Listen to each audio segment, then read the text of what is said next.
About guys elevating their games come playoff time. The New Jersey-Cleveland game, you had Doherty, you had Price, Petrovic, unconscious tonight. I think three players with the season highs, Ernie. Just, as you say, stepping it up, the type of game Petrovic had to do what he did to keep them in the game, and then at the end of the game, just Doherty time after time rising. Let's take a look at what happened at Richfield Coliseum tonight. This was a dandy. The Nets really played the Cavs tough, but Cleveland holds them off. Ooh, front row seats. They got all the perks over there. Check it out. Price and Doherty. They combined for 28 points in the first quarter alone. You knew it was their night. Mookie Blaylock, though, with the steal. Quick hands. He's going to find Drazen Petrovic. Petrovic on his way to a 40-point night. Cleveland comes back. Mark Price hit 5 3-pointers on the night. Look at this thing, like a horse game, man. Throws the long one in there. They're up 78-69, but here comes Petrovic again. Inside, the leaner. What a ball game they had. Cleveland up 113-110, time running out, minute to go, and John Hot Rod Williams with the big play, 120-113. Cleveland beats New Jersey to take a 1-0 lead. The Avis We Try Harder Award, that's got to go to Brad Doherty. 40 points tonight, that's a season high. He averaged 21.5 during the season, 16 rebounds, that's 7 over his average, 9 assists. What a night for Brad Doherty as the Cavs win. We're just getting warmed up here on TNT tonight, folks. Another game still to go. Lakers and Blazers next on TNT.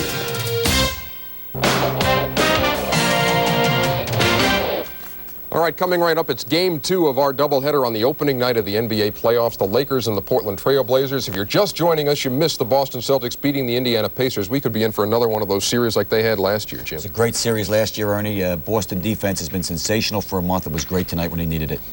And the final score, if you are just joining us, Boston 124, Indiana 113. They take a 1-0 lead, as do the Cleveland Cavaliers with a 120-113 win over the New Jersey Nets. Jimmy Lynam, what do you see for Game 2 of our doubleheader, the Lakers and the Blazers? Well, it's ironic, I think, the emotion. Last year, obviously, Blazers tremendously disappointed. The Lakers, the team that took them out. Chance for revenge. Lakers needed overtime on the last day of the regular season just to get in the playoffs. Do they have what it takes to beat Portland? We are going to find out soon. Ron Thulin and Doug Collins have the call from Memorial Coliseum. It comes your way next. Lakers and Blazers on TNT. Day today in the Rose City, and it's going to be a spectacular night in this building right here, the Memorial Coliseum. The 673rd consecutive sellout. They have come to see the Portland Trail Blazers for the second consecutive year, the best record in the Western Conference, and another Pacific Division title. Hello, everybody. I'm Ron Thulin. Back in 1977, the Portland Trail Blazers won the World Championship. They beat the LA Lakers 4-0 in a playoff series, but since then they have not beaten LA in a playoff series. 4 straight for the Lakers. This year, the season series is 4-1 in favor of Portland. Joining me tonight, Doug Collins. Doug, the one loss by Portland, they didn't have Kersey and they didn't have Clyde Drexler. They're playing tonight. Now, that can be a positive for both Portland and both LA. Well, let's look at it from Portland's side. First of all, they're very happy to have those 2 players back. They know they're going to be full of energy and enthusiasm, but you don't know how the layoff is going to affect them. I think when we talked to Rick Adelman today, the one thing he wanted to do was to not shoot a lot of jump shots early in the game, get some things going to the basket, aggressive with their defense. Now, from the Lakers standpoint, the things you hope for is that with the layoff, they're rusty, and that maybe they underestimate the Lakers a little bit.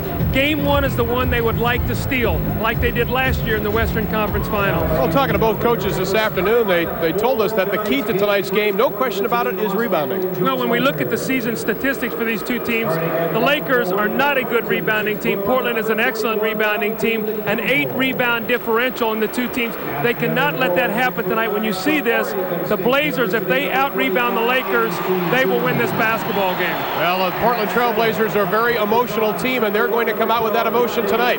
They've adopted the philosophy of us against the world. When we come back, we'll have the lineups and the tip-off. Game 1 between the Lakers and Portland before a sold-out Coliseum in Portland.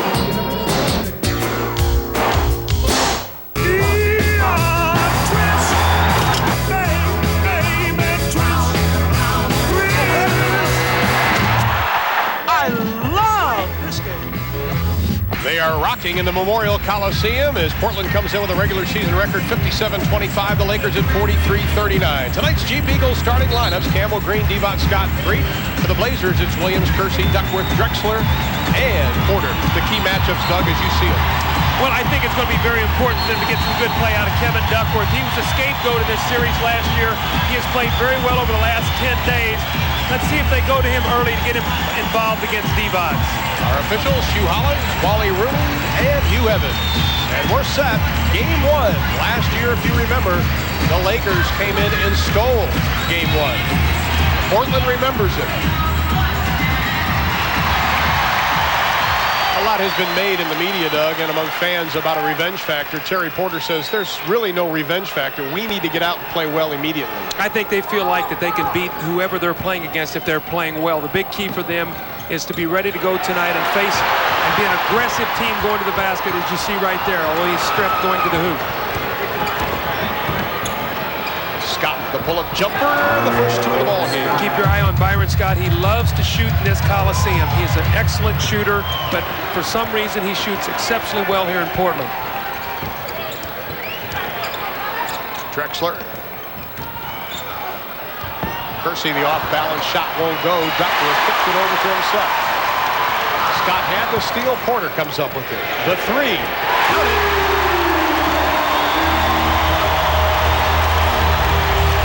Portland loves the three-point shot. Terry Porter on the season is at 128 three-pointers and 324 attempts. That's almost 40%. The Blazers average about 11 three-pointers of all game.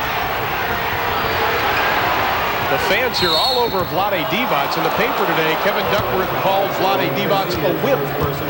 I asked Vlade about it before the game, and he says he just lost the game and was hot, meaning Saturday's contest. I think you can see early that Portland is going to be very aggressive on the defense. They're not going to stand around. As soon as Divac caught the ball, a quick double team. They're going to force him to be a passer and not allow him to have his way in the low post. Excellent pass inside AC. Green doesn't get the shot. The follow won't go. Williams had the ball. Here come the Blazers. Lead it by one.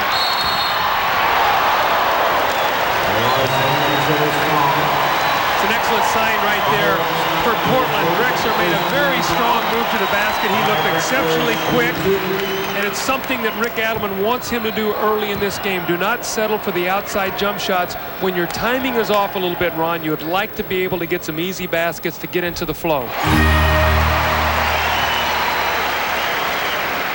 Clyde Drexler, who averaged 25 points a contest in the regular season. Fourth in the NBA in scoring. Missed the final 4 games of the regular season due to that knee problem.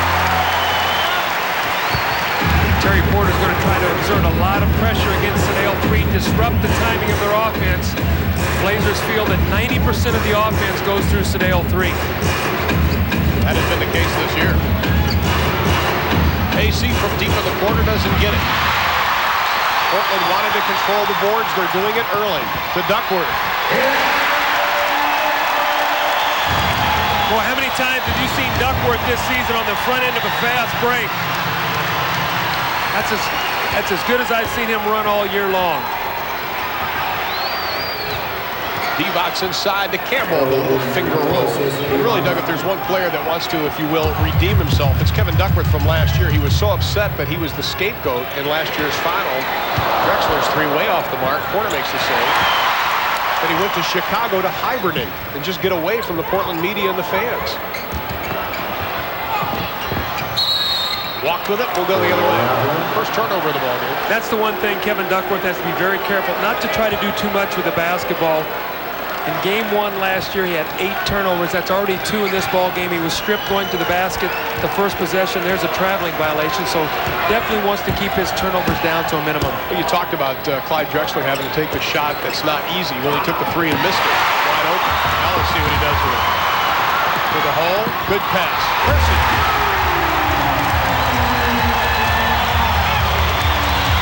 That is Portland at its best, Ron. When they get a steal, they're out and running. Kersey on a lane. Drexler, Porter. Now you've gotten Drexler off with 2 free throws. Kersey with the dunk. Scott takes it inside the paint. Little acrobatic shot won't go, but he does draw the foul. 8:53 remaining in the first. Blazers by 5. I think what you can see early in this game is the Lakers are doing a pretty good job. Other than the 1 turnover by Vlade, they're recognizing the double teams. They're getting people in good position on the floor. And when the Portland Trail Blazers are closing out on the rotation on the shooters, they're looking to take the ball to the basket. That was a very strong move by Byron Scott.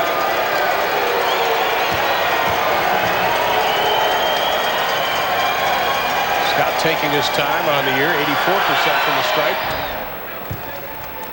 It's been a good year for Byron Scott. I think he's played exceptionally well in the absence of Magic Johnson, almost 15 points a game, 84% at the free throw line, 35% from the free throw line. His field goal shooting down a little bit, 46%, but does not get as many easy baskets as he once got. But I think overall it was a strong year for Byron Scott.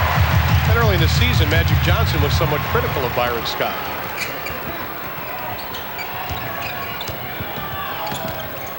Porter being guarded by 3.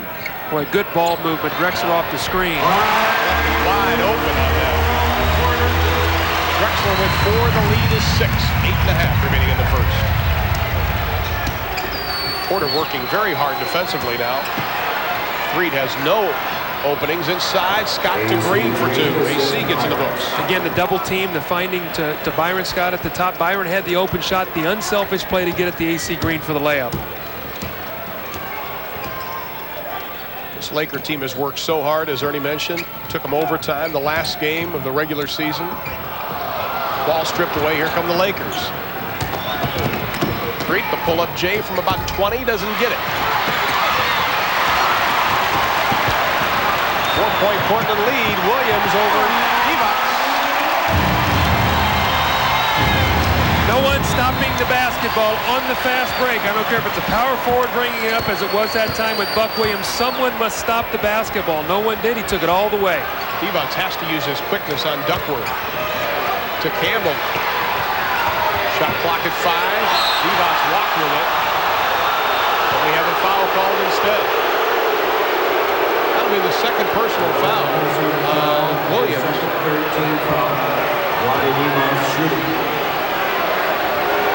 Kersey checked that. It was on Kersey. And the scores, Cleveland wins. Big night for Doherty and Mark Price. You know, the thing that has struck me about the first 2 scores is how high the scores are in the first 2 games. 124 for the Celtics, 120 for Cleveland. Normally you think the playoffs, low-scoring games. Not the case thus far tonight. Well, quickly now Rick Adelman has to go to his bench. Kersey sits down with 2 fouls. Cliff Robinson checks in the lineup. The third-year pro out of Connecticut stands 6'10", the 25-year-old. Sometimes happens when you're a little bit rusty and lay off, your timing is off, and you get into early foul trouble because you're overzealous on the defense, and that's exactly what happened with Jerome Kersey. A couple reaching fouls. Inside, Williams is hammered.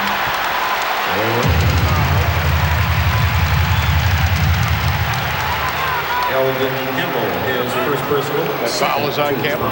His first personal, second team foul, and at the line it'll be Buck Williams.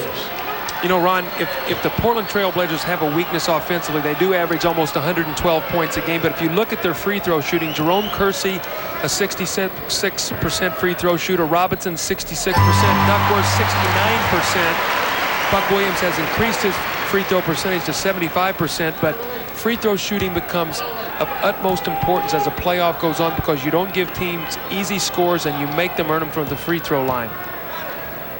That's something Rick Adelman told us at the beginning of the year. He really wanted to work on not being distracted by officials' calls and also working on the free throw shooting of this team. Well, free throws are concentration, and if you are distracted, that can be a problem. You see a little trapping here now. There's a 10-second call, says Wally Rooney. Portland has it. Second turnover for Mike Dunleavy and the Lakers. It is incredibly loud in the Memorial Coliseum. Well, let me tell you, this is the city of expectations when you want to talk about what a team goes through. I mean, these Portland fans expect an NBA championship, and they are under the gun after losing last year. And you can feel the excitement not only in the team, but in the crowd that they are thrilled that the playoffs have started. Some of the players and coaches told us that the people here don't expect them to beat LA. They expect them to crush LA. Anything less is almost not acceptable, which is ironic. Now, sweep them 3 straight, he said, and win each game by 20. Though that's not going to happen, I don't think. I don't think so either. Scott falling out, has to give it up to 3. Shot clock at 13. Still plenty of time. Divac with the right hand. The basket won't go, but we've got an offensive foul on Vlade Divac. That That is his first personal, and we have a timeout. Listen to the crowd. The Blazers lead it by 6.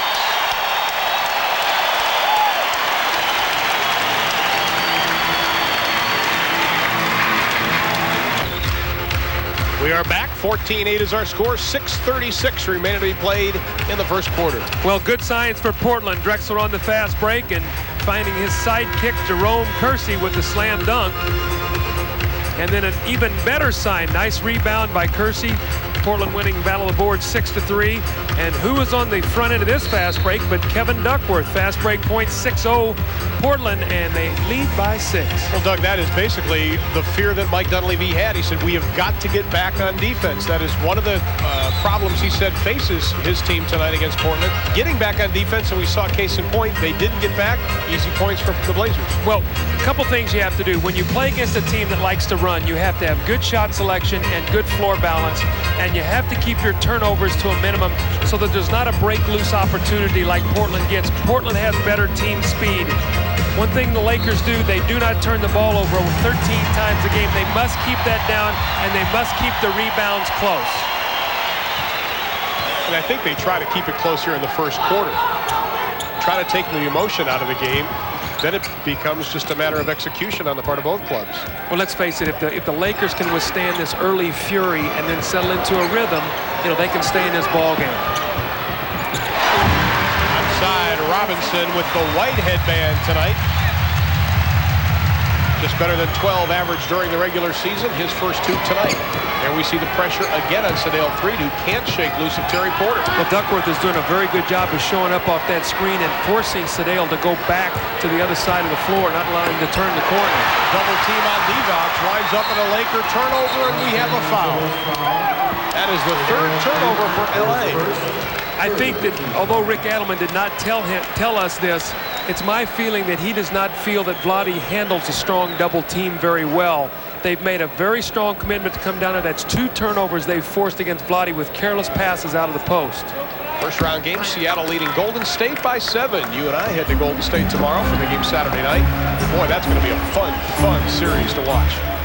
Seattle's my dark horse. I think they're a team that can really give you a lot of problems. Duckworth setting the pick for Drexler. Duckworth nice pass. And that is exactly what Adelman wants. He wants him to look for that second option off that pick and roll. Didn't put it on the floor. If he'd have dribbled the basketball, the pass would have been taken away. Excellent play by Duckworth. Now Vlade working on Buck Williams. Duckworth moves over to A.C. Green. Inside to Campbell, tries the reverse. Green has it rejected by Duckworth. Here come the Blazers. They're on the run. 4-on-3. Porter for 3.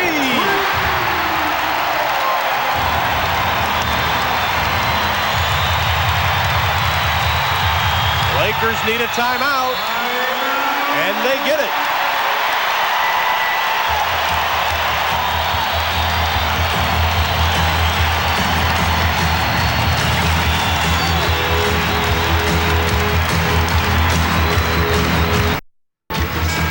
This is clinic basketball right here. Kevin Duckworth is going to step up to set the screen.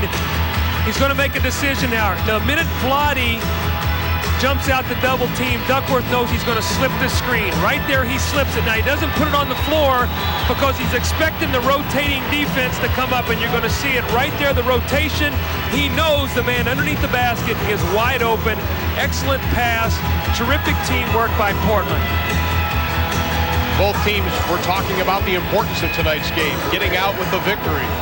It is very important in a 5-game series. Of the 92 5-game series in NBA history, the team who wins the first game has won 75 of the 92 series. I want to tell you, a guy who's going to have to show up here for the Lakers pretty soon is Eldon Campbell. They need him. He has not given them anything yet in this quarter. They've got to get him excited and get him involved in the offense. Portland on a 10-1 run. Threet and Scott only 1 field goal attempt each.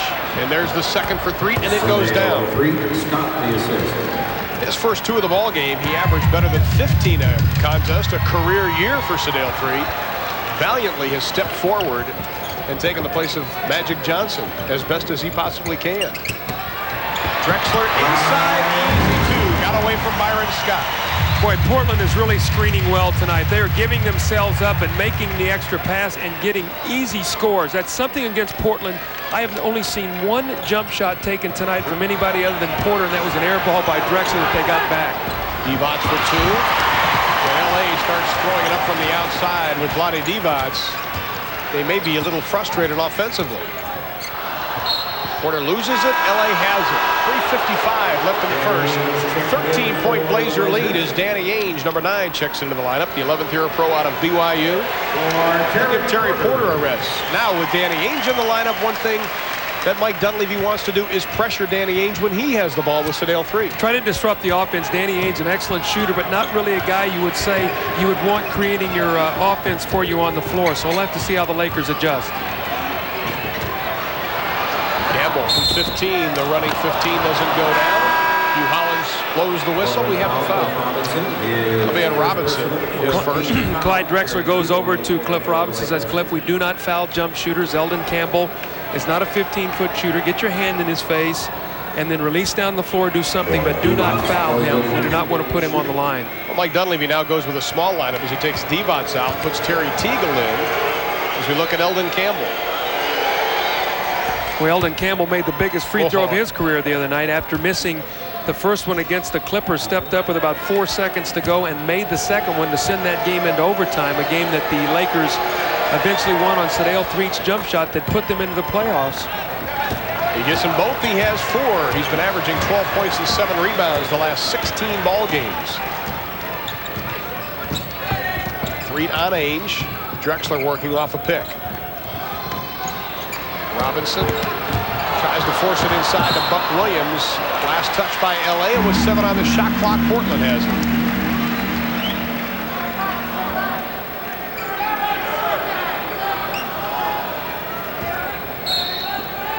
Robinson triggers inside to Drexler.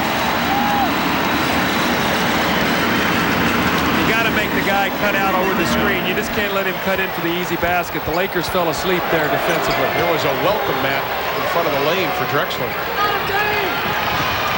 It's a guy who can score, Terry Teagle. Doesn't get it to go. Duckworth the outlet to Drexler. 3 on 3. Clyde pulls up. Well, I see no ill effects right now of Clyde Drexler. How about 10 first quarter points? And a 15-point Portland lead, their biggest of the ball game. Boy, I really like the way Duckworth is playing that screen roll defensively.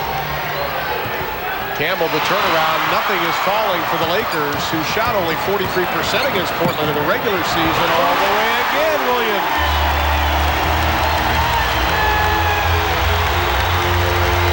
This is vintage Portland Trailblazers here. You can't say anything other than sit and enjoy this. Well, you told us today, Doug, that if Portland plays as well as they can, LA's got their hands full. They can play a perfect game, and they still might not win. Scott goes hard. We have a pushing and shoving match now with Williams and A.C. Green underneath the basket. Hugh Hollins and Hugh Evans quickly jump in the middle. Mike Dunleavy comes out. Let's take a look at the whole sequence, see what happened. Well, there they are, arm wrestling underneath the basket. You can see there's a little push by AC, and Buck Williams, being the prideful man he is, gets his little shove in also. But you've got 3 veteran officials on this game tonight with Hubert Evans and Hugh Hollins and Wally Rooney. So they're going to make sure that nothing escalates. This is 2 teams that have a very strong rivalry and just played each other last Saturday. So they want to make sure that nothing gets started here. Well, that was A.C. Green's foul. That's a double technical foul, by the way. It was already called on A.C. Green and Buck Williams. That's the equivalent to offsetting personal fouls in football. Which means absolutely nothing unless they get tossed. Now Kevin Duckworth, he's going to get a standing ovation as he leaves to take a rest.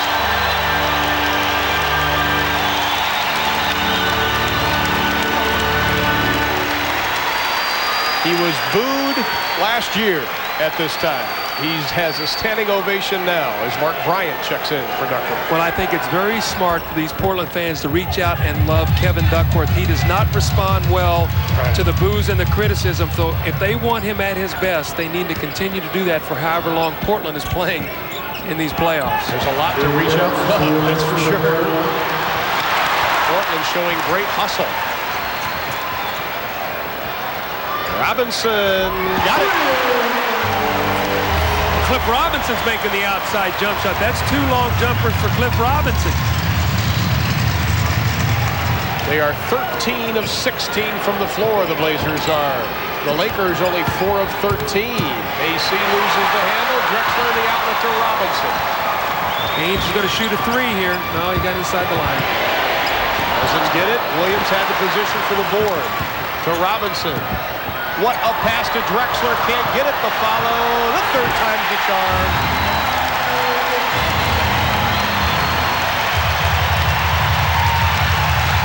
A 19-point lead. It is getting out of hand for the Lakers, and Mike Dunleavy calls a timeout, and they're on their feet at Memorial Coliseum.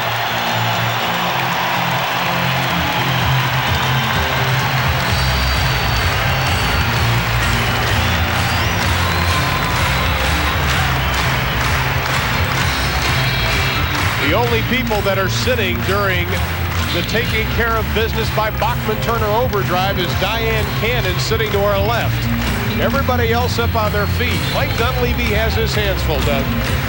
And we talked about turnovers. You cannot turn the ball over. You got to get good shot selection. There's a turnover, and what's it going to result in? The pass ahead, Cliff Robinson finding Drexler. Drexler with a pass to Danny Ainge, who misses the outside jumper, but there's a rebound, second shot opportunity, the extra pass. Drexler misses once, another offensive opportunity, another, and the final score. So just tremendous, relentless effort on the boards by the Portland Trail Blazers. As you see, a playoff experience. The starters, the Lakers had the advantage, but look at the bench.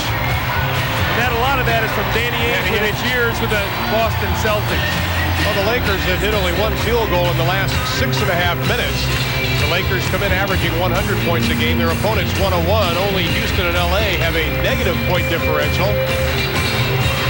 You know, Ron, as we talked to Rick Adelman this morning, I sensed from him, and I think you did also, that this team probably has prepared for the playoffs better this year than any time he has been the coach.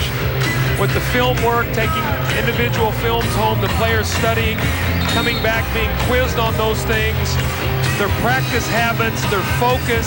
Now, this is only 1 game and only 1 quarter, but you have to like what you see right now in the Portland Trail Blazers. They're going after the Lakers and in every way you possibly can. Well, at the conclusion of tonight's game, Doug and I will be, of course, selecting our playoff Budweiser player of the game. That'll be following tonight's contest. 33-14, 1:08 remaining in the first quarter. The Lakers have scored only 1 field goal in the last 6.5 minutes of this game. Let's see if they get Teagle a jump shot coming off the screen. Well, they've hit only 4 the whole game. Chucky Brown is checked in for the Lakers. He'll let the 3 go, and he comes up short. See, I don't like that. Chucky Brown just came in off the bench, and the first time he touched it, he launched a 3. I like for guys to get involved, because this is what happens. You run out and you get a layup on the other end. Williams can't get it. We have a push-off loose ball foul. Chucky Brown was 0 for 3 only in the regular season. Now he's got an 0 for 4. That foul was on Bryant. That is his first personal. Both teams have gone to their bench now. Chucky Brown, Terry Teagle for the Lakers. For the Portland Trail Blazers, Danny Ainge, who's been in the game for a while, Mark Bryant, and Cliff Robinson. So I think that you're going to see both of these teams go about 8 deep in their rotations. Numbers on AC Green this week. AC has provided this team a great deal of leadership in the absence of Magic, James, and Sam Perkins. Perkins, by the way, is on the playoff roster, but he is still in rehabilitation back in LA and is not expected back until late in the playoffs, not this series. Green now with 4, but the lead is still 17 inside of 40 seconds right now. Little trapping defense just to get them out of their offense. Blazers do a good job of recognizing it. Acrobatic shot won't go. Here comes Sedale 3. Played the entire first quarter. I wouldn't want to chase Sedale 3. That guy is so quick with the ball. Hey, Ainge got some good help defensively. The Lakers still can't find the basket. The whistle, that foul is going to be on Portland, and it'll be on Bryant, his second. Well, that's an interesting call because Mark Bryant had inside position on that. Terry Teagle was actually behind him, and he must have locked him down with one arm. Let's watch his left arm to see if he locks Teagle down with his left arm. Right there, you see it. He got an arm lock on him. That's a good call. The fans don't like it, but he prevented Terry Teagle from jumping. Right. He had inside position. I don't think he had to do that. He's a bigger player and he's stronger than Teagle. I think if he would have just jumped for the rebound, he would have gotten it. Excellent call by Wally Rudy. Now, one thing the Lakers do is they get to the free throw line, and if they get to the free throw line in slow tempo, the one thing they can do is crawl back into this game. The Blazers have got to cut down on their fouling. Now Sedale Threed and Divac back into the ball game, putting pressure on Ainge, but it pays off in a Williams dunk. Williams with 9.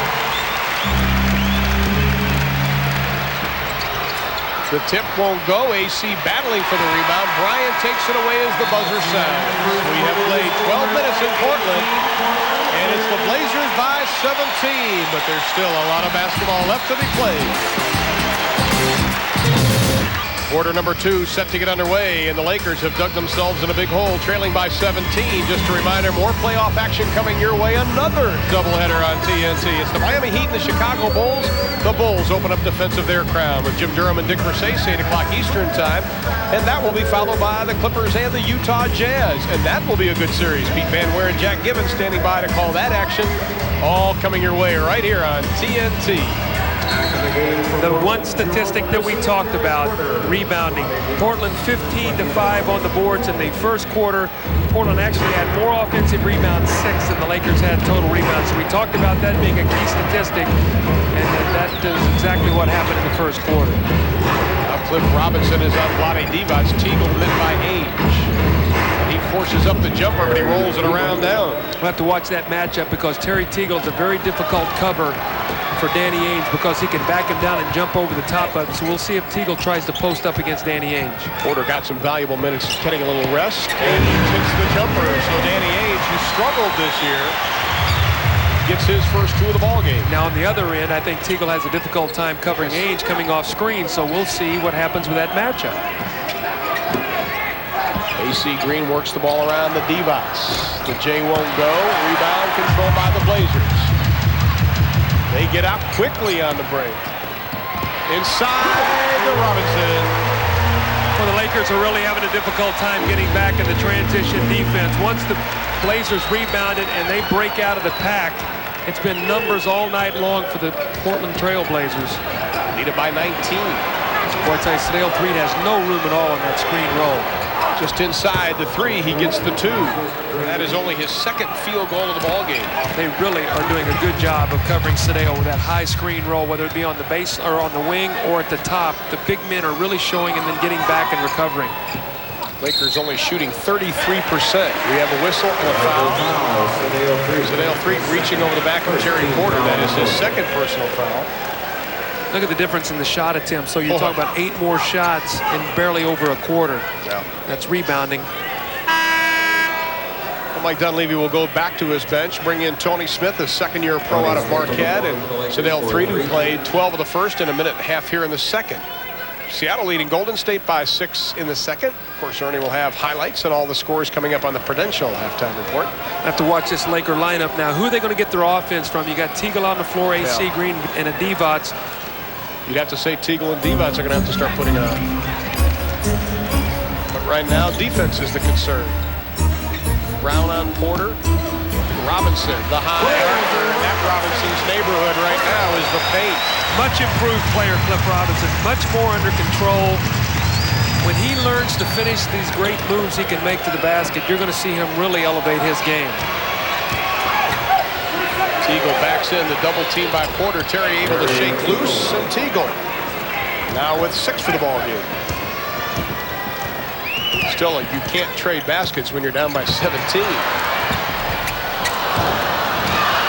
Lakers had it, and they lost it. The Blazers are really going to a lot of screen roll tonight, whether it be in transition, whether it be in their set offense. Getting a lot of good shots, screens, finding the guy slipping. That time Cliff Robinson had an easy shot, just missed it. A lot of good opportunities off the screen roll for the Blazers.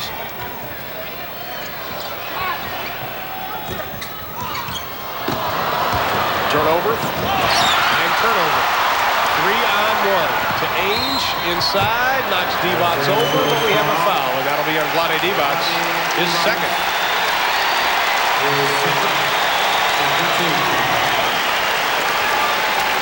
9:36 remaining to be played in the second quarter. The Blazers leading the Lakers by 17. Now let's go to Ernie Johnson in Atlanta for a little bit of bonus coverage. Ernie? All right, thank you, Thu. Portland out of the gate like a thoroughbred. Meantime, Seattle and Golden State, Oakland Coliseum Arena. This is a dandy series. Seattle has a second period lead as we turn it over to Steve Albert and Jim Barnett. Constantly.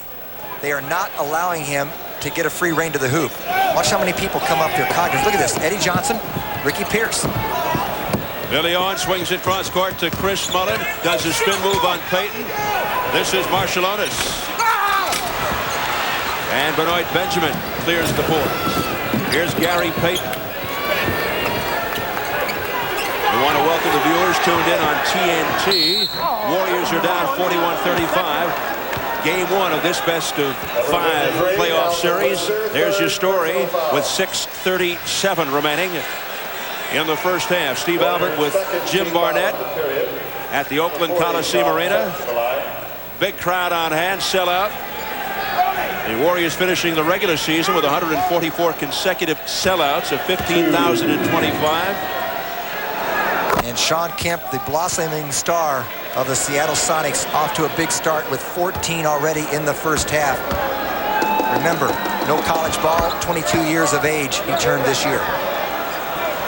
And he makes it 43-35 Seattle. 6.5 minutes to go in the first half. Billy Owens. This is Alton Lister. And an illegal defense call on Seattle. Billy Oakes makes the call in front of Don Nelson. That's their first, so it's a warning. An 8-0 Seattle run. Here's Marciulionis. Stops and pops. It drops. That's his second field goal. He has 6. Marciulionis coming off the sprained shoulder. They want to keep him outside. The Sonics do. Sonics by 6. Midway second. Warriors will try to do it with the disruptive defense. And on cue, it almost worked. 7 on the timer. Pierce stripped. Foul. Now Joe Crawford calls it on Marciulionis, his first.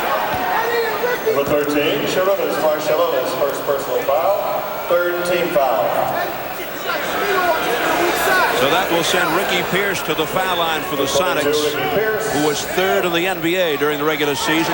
Seems to be grimacing in some pain. 2 shots. Of course, he had the calf problem toward the end of the regular season. 92% free throw shooter, almost broke Calvin Murphy's consecutive record earlier this year. They got to, what, 72 in a row before he dropped it in Boston, 75. Yeah, the record's 78, and Calvin Murphy breathing a sigh of relief. Right now for Don Nelson, he's got to be concerned because so far it's been Seattle Sonics basketball. They've controlled the boards. They've also controlled the tempo because Golden State has not had a lot of transition baskets, and this is a team that thrives in the open court. All right, 44-37 Seattle. 5:55 remaining in the half. The Sonics started out by hitting their first 7 shots and now shooting 63% from the field. Oh, and slapped away by Benjamin. Here comes Gary Payton. Payton watched closely by Tim Hardaway, backs off. Now Benjamin posting up on Lister. The turnaround jumper, way off. Owens had it off the pinball effect. Flings it down to Hardaway, and he coasts home. Hardaway. 8 points for Hardaway. The two teams nobody wanted to play in the first round, meeting in the first round. Seattle with a 44-39 lead over Golden State. Meantime, let's do that Rip City thing again. Lakers and the Blazers. Let's go back to Ron Thulin and Doug Collins.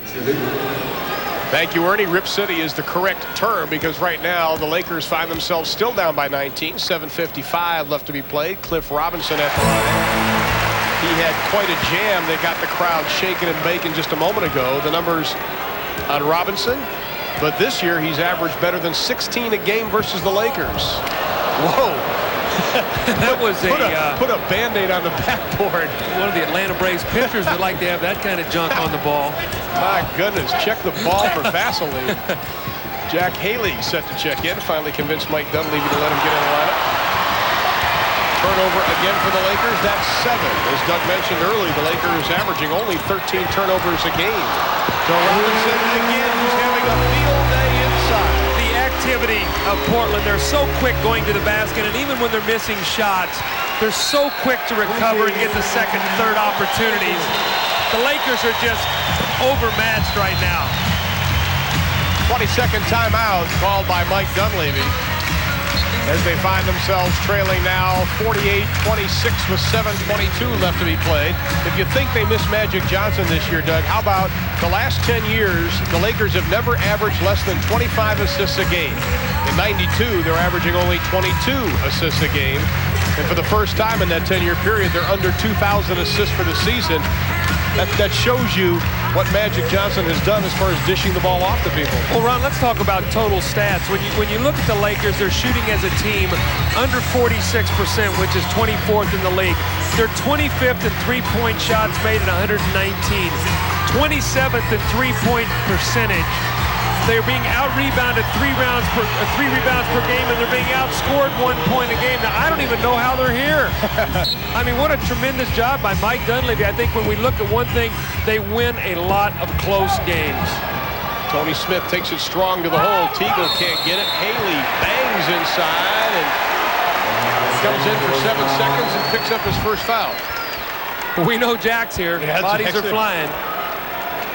I tell you, he had his game face on, though. Jack Haley became the proud father of his first son, Jack Haley III. Just about a month ago, Mike Dunleavy up complaining about the call. Looks like the Lakers are going to try to show some form of trapping defense on this possession. I don't know if they're looking to see if they're in the penalty, shooting free throws, or... Well, Wally Rooney goes over to the scores table. Jack Haley said, "It's on me." He got that from you. You taught him how to do that instead of giving it to Michael when he played with the Bulls. Said, "Jack, every time there's a foul, you put your hand up." Hold your hand up. That's right. Hold your hand up. Well, it was a question who the foul was on. It was on Haley. I think also too they're wondering who's going to be shooting the free throws. So the little discussion, they're finding out Jerome Kersey will go to the line to shoot the penalty free throws. Sedale Threet will check in the lineup for the Lakers. I think of anybody who is a little bit rusty right now for the Portland Trail Blazers offensively, it's been Jerome Kersey. He's mishandled a couple passes, fumbled a couple balls going to the basket, and made a couple turnovers, but he's very aggressive out there, and they really need him, Ron, because he's a lane filler. He's an emotional player. He really feeds off this crowd and gives this team such great energy. Has a left shoulder contusion plus a sore right ankle. Missed the final 3 games of the regular season. Drops them both for 4 for the ball game. He averages 12 a contest.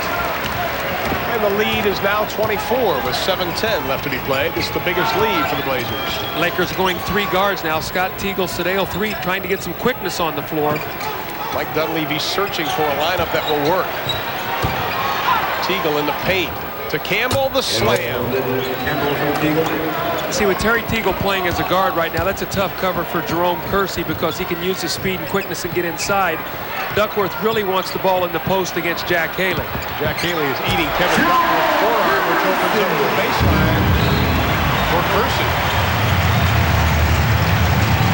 Well, the Blazers have not had to take many outside jump shots. This has been a layup and a dunk fest for them as they're getting tremendous high percentage shots. How frustrating is this, Doug, for a coach in a game with this high stakes when you can't find a lineup that clicks for you? Well, it's very frustrating. You know, Mike Dunleavy knows that he's undermanned, and the only thing he can do is continue to try to exhort his troops to play the best they can play. Well, Mike wanted an illegal defense. Instead, he gets a foul called on Portland. And that foul was on Duckworth. That is his second personal foul, and we have a timeout. 6:15 remaining in the first half. The former All-American at South Carolina finds his troops trailing by a bundle. Our score, 52-28, 6:15 remaining in the second quarter. We'd like to remind you, coming up at halftime, the Prudential Halftime Report. Ernie Johnson is in our Atlanta studios with Jim Lynam, the coach who has more patience than Marcus Welby, plus an Eastern Conference recap and a Sonics Warriors update, all coming up on the Prudential Halftime Report.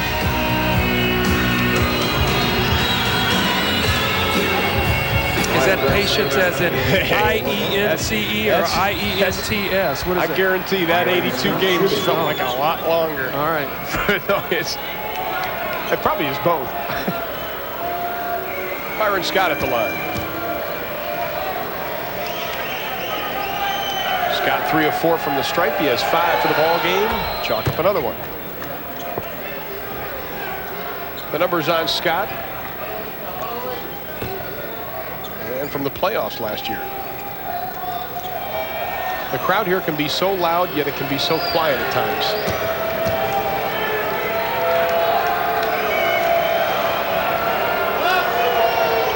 Portland has their starting team back on the floor, other than they have Cliff Robinson in place of Buck Williams. Outside, Robinson can't get it to go. Haley just slaps at it, but it winds up in the hands of Porter to Drexler. Almost a spectacular play.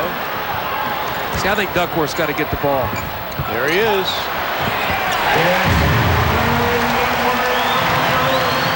Good job, coach. He's got Jack Haley playing him. You got to go to him right now. He's played very well. You got to continue to massage him a little bit. Get him the basketball. Let him work inside a little bit. Inside, shot by Scott won't go. Well, you have Haley at 240 and Duckworth, they say at 280, probably a little bit more than that, leaning on him.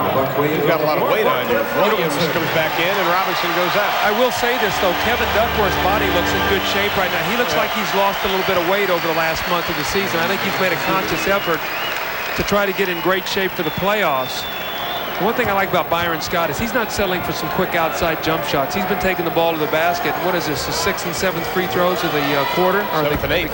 7th and 8th free throws. So when Byron Scott starts getting to the line in double figures, you know he's doing a good job creating some opportunities rather than just settling for the outside jumper. Right now he leads the Lakers in scoring. He has only 2 field goal attempts. But he does have 7 of 8 from the line for 9 points. The lead is 22, nearing the 5.5-minute mark of the first half. Go back into Duckworth. He just scored. Get a little fancy. Ball loose. Portland has it. Now, one thing Rick Adelman was very aware of, he says sometimes his team doesn't get necessarily bored when they have a big lead, but sometimes they get very complacent. And he wanted to guard against that tonight if indeed they got a big lead. Well, they have a big lead. We'll see how they handle this. A little inline out of bounds play. Last time ended up in a Drexler jam. They like to get Porter coming off a screen on this. Over Haley. Count it. Porter 2 threes and a deuce. He has 8 for the ball game. The lead is back to 24. Teagle, the pull-up fall away. A very pretty shot by the former Baylor Bear.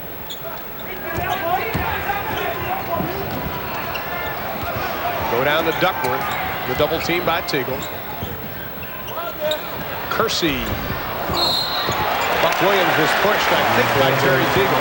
Well, one of the things that 3 guards will give you is more scoring and the opportunity to make some things happen on the offensive end. The one thing that 3 guards will also give you is poor rebounding. So Mike Dunleavy right now is sort of between a rock and a hard place where he needs the scoring. He's down 22 points, but at the same time, he's got to be able to rebound. So you force a shot by Kersey and you can't clean up the board. Now Buck Williams will shoot 2 free throws. Buck Williams, who for the 2nd year in a row won the field goal percentage award by the NBA. Gets it to go down. Shot 60% for the year. He became the first player since Kevin McHale did it back in '87-88 to repeat. He says he's still waiting for his trophy from last year. But Buck, they don't give trophies for this. It's them both. Williams now with 11 for the ball game. That's his season average in the lead once again at 2-4.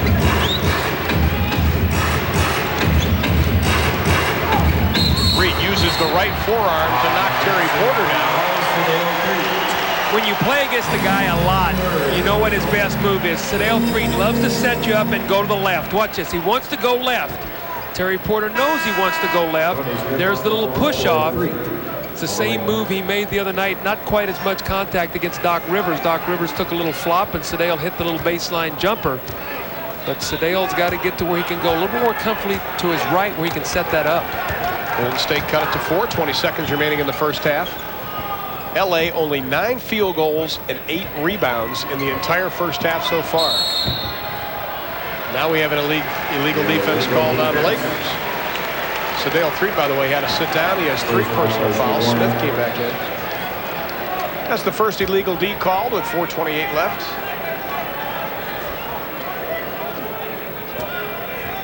And Drexler triggers it in. Drexler working on Scott. Dishes off. Kersey rejected by Eldon Campbell. Right into the hands of Porter. His third three. Boy, Terry Porter is really stroking that three-point shot nicely. Great rotation. Excellent arc on the shot. Shooting it so easily. 27-point advantage, the biggest of the game. Campbell, the baseline. And boy, if you need some offense, he needs to get going. He has only 8. I like that move he made, though. Squared him up, did a nice job, took his time, had excellent patience. What a look by Drexler inside to Williams. Clyde Drexler, an MVP year, 25 points, better than 6 assists, 6 rebounds. In a straw poll, he finished second in MVP balloting to some guy in Chicago. Blazers again on the run. Drexler all the way. Doesn't get it, but he does draw the foul. That'll be on Jack Haley. You know, I like what Clyde Drexler did there. He knew that Jack Haley took a hard foul against him, and he didn't take umbrage to it. He just got himself together, realizing, watch this now, Jack's going to give him a hard foul right there. Sort of comes down on him a little bit. Drexler got himself together and just went to the free throw line. That's a smart thing to do. This is the first game of the playoffs. There's going to be a lot of those that are going to be committed, especially on a guy like Clyde Drexler during the course of these playoff series. With a chorus of boos, Vlade Divac comes in. Haley sits down.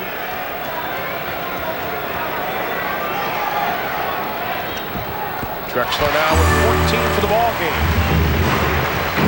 And it is a 29-point advantage. Vlade Divac, 4 turnovers to go along with 1 point. I can't believe how many points Portland already has. 65 points. 3 minutes and 20 seconds still to go here in this. I'm going to go out on a limb. I think they're going to break 111, their season average. Ball belongs to LA. 14 on the shot clock.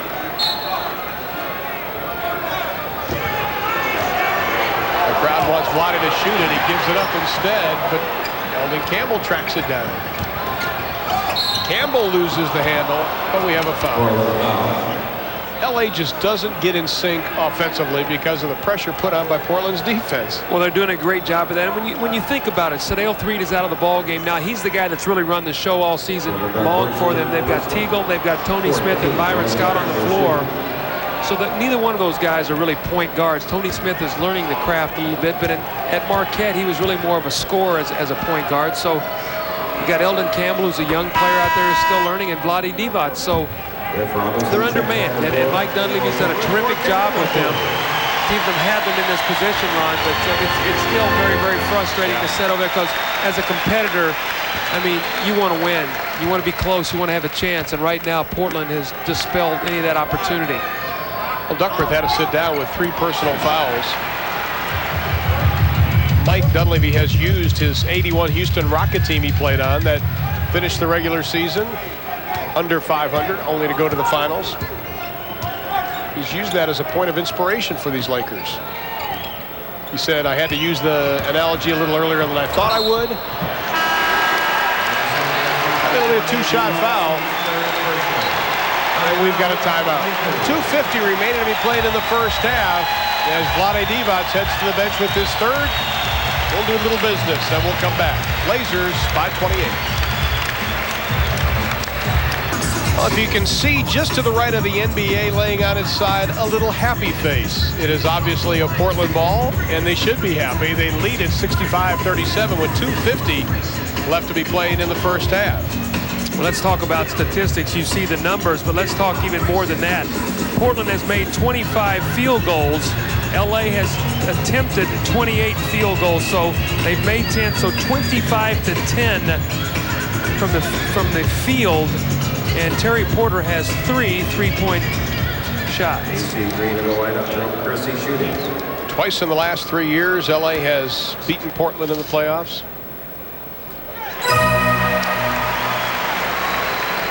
Mike Dunleavy said in order for us to even have a chance tonight, we have to keep the game close. It isn't. Kersey gets them both. 8 for the ball game. A 30-point advantage. 2:47 left to be played. Only 10 field goals made by the Lakers. They've taken only 28 as opposed to 40 for Portland. Campbell inside, short. Somebody may have got a piece of his elbow. Well, look at Kersey running. My goodness. You want to talk about speed on the outside of the court. Looked like a 400-meter sprinter filling that outside lane. 6'7", 225-pound rocket from Longwood College in Virginia. Campbell doesn't get it, short again, and here they come again. Sound the trumpets. Hello.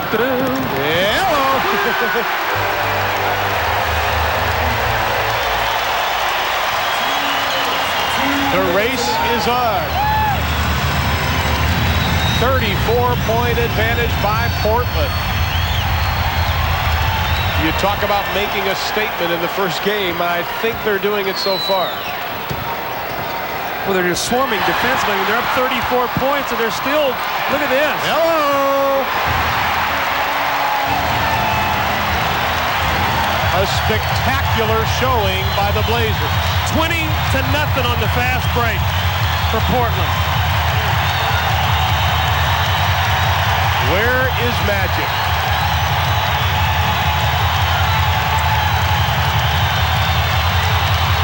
Byron Scott draws the foul. I can't even hear the whistles. It is so noisy. I couldn't see. We had him standing up in front of us. That look tells it all by Mike. That is the third personal foul on Kersey. So Kersey now with 3, if there is a glimmer of hope. Duckworth now with 3. Pulling rabbits out of the hat. Kersey goes over to talk to Hugh Evans about it.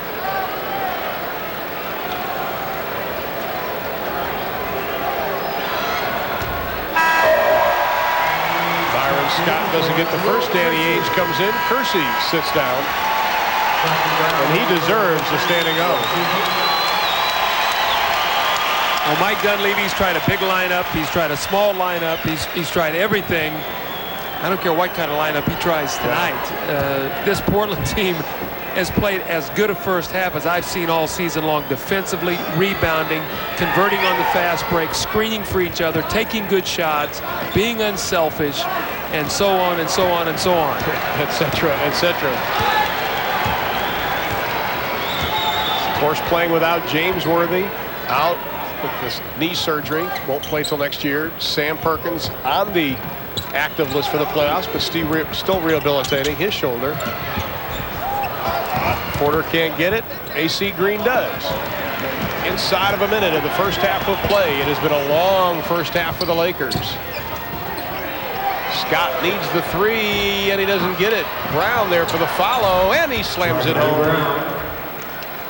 See if Portland tries to get a quick shot. Maybe Ainge in transition tries to get a shot up quickly. Get 2 for 1 in the last possession here.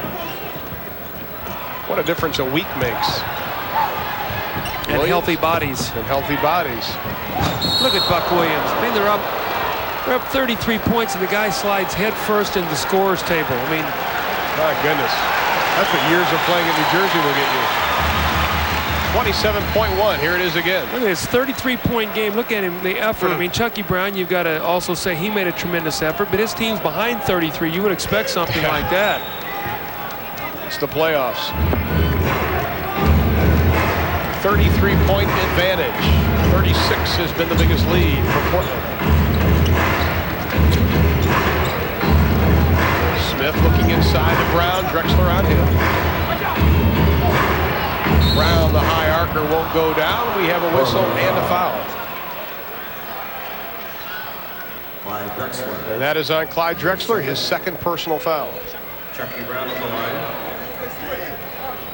Chucky Brown heads to the line, the third-year pro out of North Carolina State. Was second-round pick back in '89 by Cleveland. The Cavs waived him back in December, and LA signed him.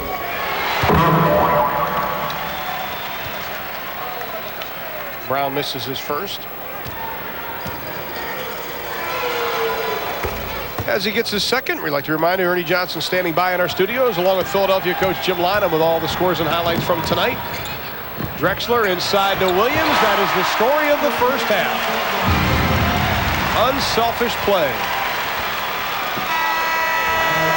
And that is it. It didn't come soon enough for the Lakers, but 24 minutes are completed in Portland. And the Blazers have a very comfortable 34-point lead. Stay with us. Ernie Johnson next in our studios with the Prudential Halftime Report.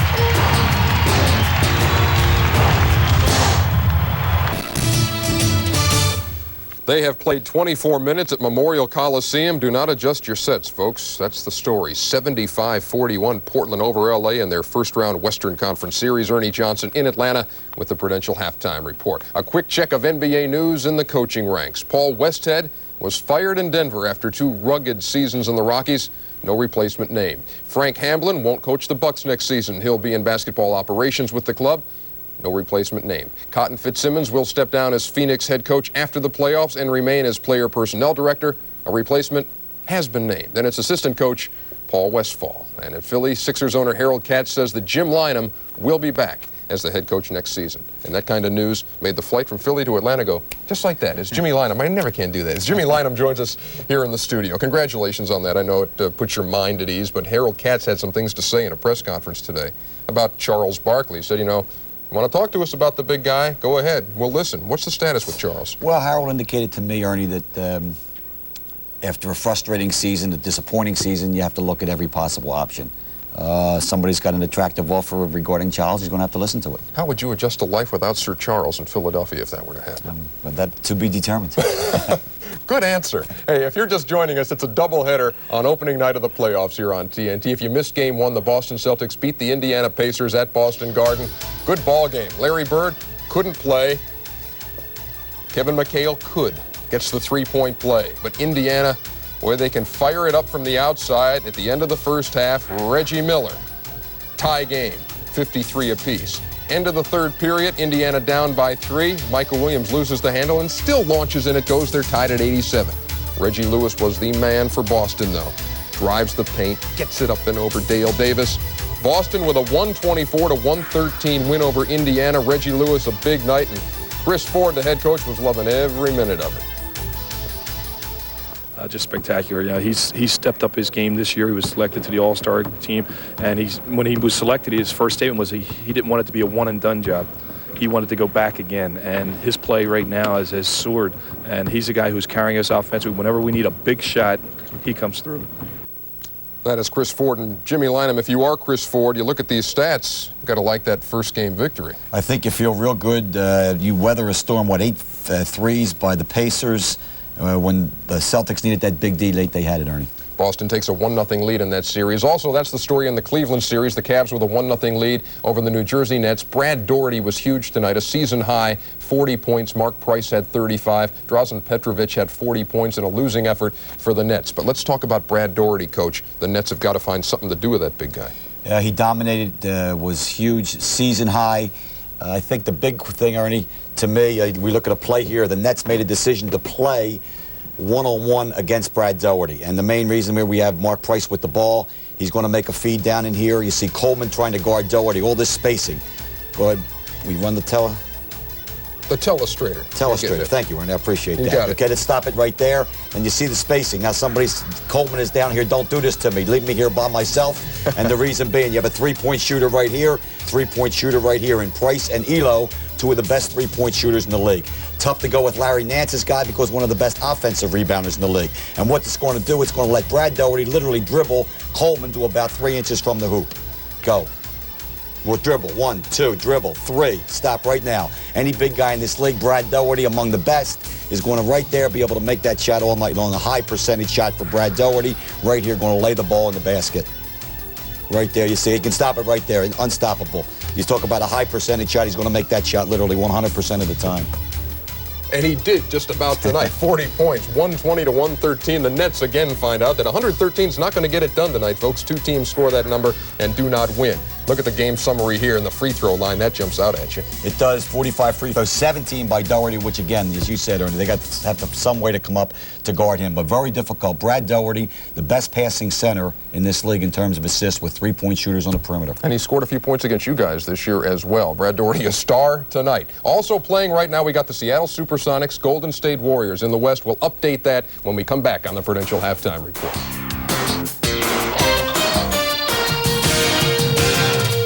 Portland 75-41 over the Lakers. They are at the half as the Prudential Halftime Report continues. Ernie Johnson back here with Jim Lynam. You look at the Seattle Supersonics, Golden State Warriors. Nobody wanted to play either of these teams in the first round, and now they have to meet, and a good team is going to get knocked out. And keep in mind, Ernie, Seattle, not your classic number 6 team. 27-12 over that stretch. You're looking really at a real battle, I think. George Karl's done a superb job with the Sonics as they go up against Golden State at Oakland Coliseum Arena. Don Nelson, his friend on the sidelines, 256th playoff game as a player and a coach. There's Michael Cage. He's number 5 in the league in field goal percentage and uses the lefty hook. Golden State, Tim Hardaway throws it away.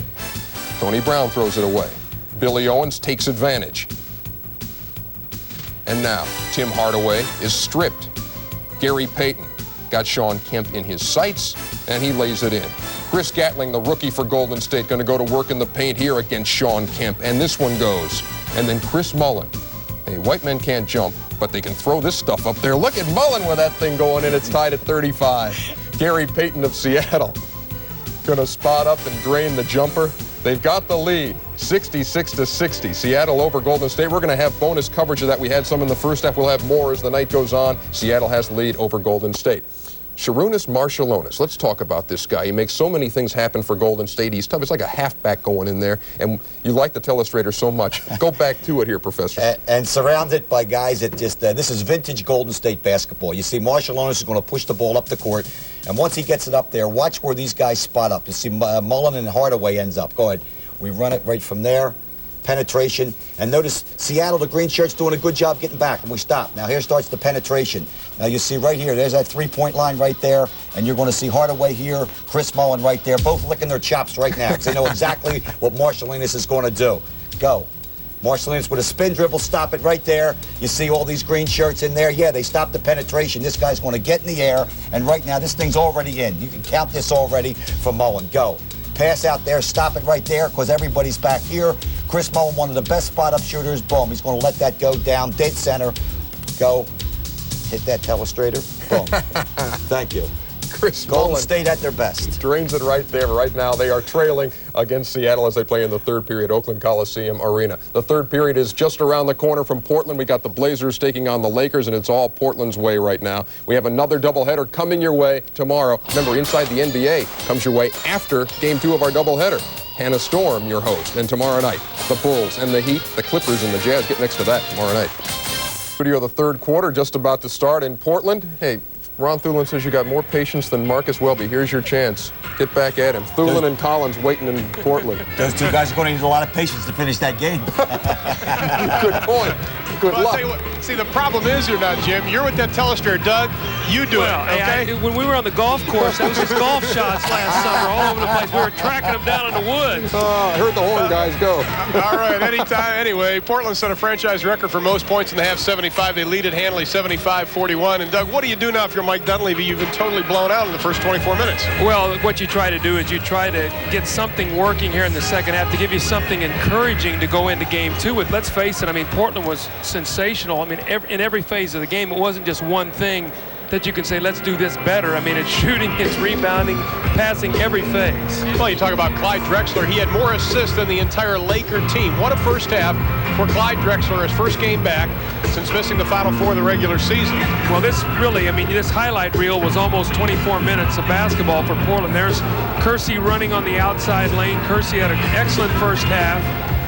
Activity-wise, defensively, you see another turnover. This time Porter throwing ahead to Clyde Drexler, and he's going to give a little alley-oop to Cliff Robinson, who had 15 points off the bench and also had an excellent first half. The defense, the swarming defense, we saw so many double teams, the trapping, forcing turnovers, 9 turnovers by the Lakers, points off turnovers. You see Clyde Drexler with a slam dunk in the Trailblazers shot 63% in the first half. Here's Drexler now taking it to the basket. He's going to get in the air, and here comes Buck Williams, the fourth man down on the fast break, and finishes with a little half hook in the lane. And the numbers on Drexler: 16, 7, and 4, 6 of 10 from the field, and we are back to live action. I think the Lakers know Sedale 3, who in that first half did not shoot the ball all that much. It was 2 of 3. He gets his first 2. But I think a lot of people realize this is a 5-game series. There's still a lot of basketball left to be played. We're not putting the dirt on LA yet, but Portland is showing us what they can do when they are healthy and when they're playing well. Well, what they'd like to do is they'd like to rip the heart out of the Lakers. They would like for the Lakers, when they leave this building, to be saying to themselves, we have no chance to win this series. So you try to take a team out of a series, and you have to beat them 3 times. But if they continue to play well in the third quarter, I mean, let's face it, the Lakers have to stay in Portland tomorrow and then on Saturday. So they're going to be here 2-3 days to think about what's going on tonight. And they read the papers just like the rest of us. I think one of the things some of the Portland players were telling us, the LA players said, well, we didn't exactly make a statement the last time we were here when we beat them, but it did show that we can't beat them. Portland, on the other hand, told us less than an hour later, the players were saying that gave us a wake-up call, that we cannot be complacent, that these guys can indeed beat us. So it works both ways. You know, it just seems like every pass is being deflected. Their hands in the passing lanes. The spacing for LA seems like everybody's just grouped into one area right now. We've got a 2-shot foul called. Eldon Campbell able to draw it, and I think, was it on Clyde Drexler? It was on Drexler. That is his third personal. So Drexler with 3, Kersey with 3, and Duckworth with 3. The one thing, if you're Rick Adelman, in this third quarter and in the entire second half, you do not want to get sloppy. You do not want to take all the good 24 minutes you played and then have a negative highlight reel for him to show you then tomorrow about how you've let down. And regardless of how big a lead, you want to continue to do the things you've worked on all week in preparation for this game. So don't get sloppy. Continue to do the things that got you the 32-point lead. Well, he talked about the complacency and keeping this team focused. Outside, Kersey a little short. Divac with the rebound. That is only his second rebound of the ball game. The 2 goes down by Sedale 3. So Doug, it took Sedale 3 about 10 minutes to get his first field goal in the first quarter. He hits his first 2 in the third. Drexler doesn't answer. Campbell with the rebound. Now, see, this is one thing that Portland will do. They'll come down and take some quick shots, and this has been the one knock on them. Now, here they, you know, it's still a big lead, but the one thing that Portland doesn't want to do is start settling for that long perimeter jump shot. You can get anything you want inside if you make the good moves, screen for each other, and make the extra pass. That was Vlade Divac's first field goal of the ball game. Porter tries to get everybody up in the air. Williams has it slapped away by Byron Scott, and it's a 2-on-1 if the Lakers can hurry. Threet all the way with the right hand, doesn't get it. Green with the follow, the basket, and the foul. I tell you, it is so hard as a coach to tell your guys not to look at the scoreboard, Ron. I mean, the Lakers have come out and they've made a little run here. I know it's a 26-point game, but what if they cut 10 points off the lead here? And Drexler just picked up his 4th.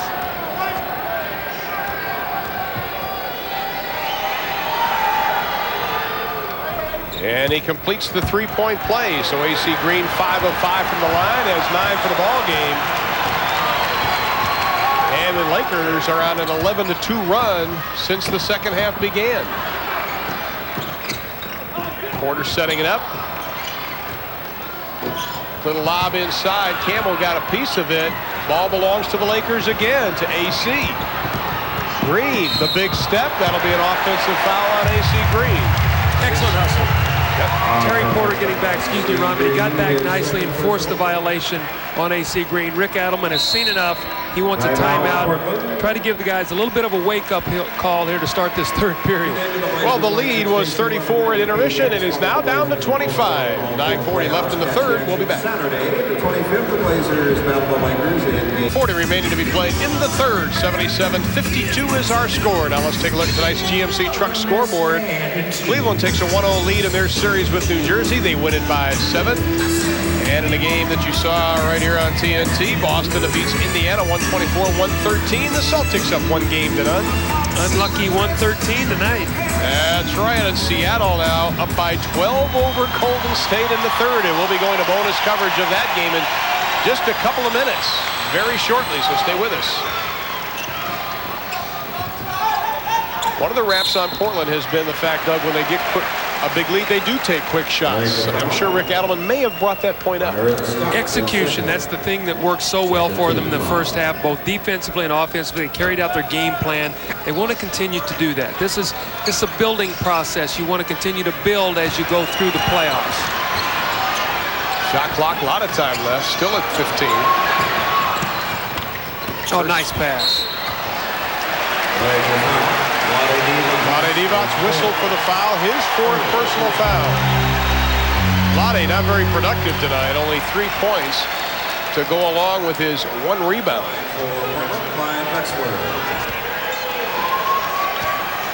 And Drexler goes to the line. Clyde now 4 of 5 from the line, but he still has 16 points. He led the Blazers in the first half as they put 5 players in double figures. They play 7, 5 get doubles. Clyde misses them both, but we have a lane violation. I think it's a loose ball foul against Buck Williams. That'll be on Buck Williams. So Buck Williams picks up his first. 9:13 remaining to be played in the third. The Blazers lead it by 25. Now let's go to Ernie Johnson, who will update us on the Golden State game. BJ? Thank you, Ron Clearland. It's a 12-point game. Seattle leading at Golden State, and they've added to the lead again. Let's check in with bonus coverage to Steve Albert and Jim Barnett. Ricky Pierce has 22. 14 in this quarter, going on 15. Sharunas playing him tight. Pierce with a live dribble goes around him, readjusts in midair over 2 people, high arcing. He has just found the touch totally. Kemp and Payton go out. McMillan and Benjamin come back. And there it is. Ricky Pierce this period with 14 and make it 15. You knew he would miss. A 92% foul shooter, although he's missed twice tonight. 89-74. Golden State down by 15.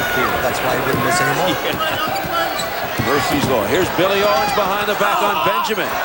Intimidated by Benjamin, who disrupted that shot.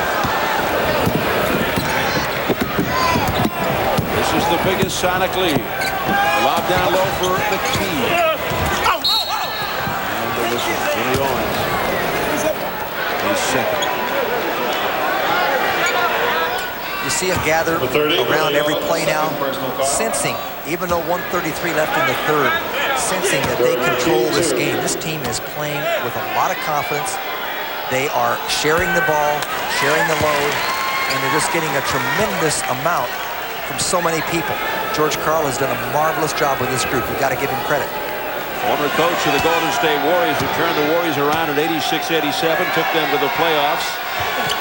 They finished 42-40, 1 out of 2 from the key. Left after the following season when they went 20-62. Don Nelson took over. 90-74, 16-point bulge by Seattle. And Chris Mullin has yet to take a shot this quarter. Mullin's on the floor. 5 on the timer. Marshallonis. Rebounded by McMillan. He looked like a big man. Vertical leap, way high. Ricky Pierce, who has been on fire, he is fouled. Ricky Pierce, who has just taken charge here. 17, Chris Mullin with his second. Now here's the slam cam. Sharunas comes up off the iron, but watch Nate McMillan climb that imaginary rope. 6'5" Nate McMillan looking like Sean Kemp in that sequence. So once again, Pierce to the line, where he's 5 for 7, 23 points, and now 16 in the quarter. A long night for Don Nelson to this point. Sits down next to his son and Gary St. Jean.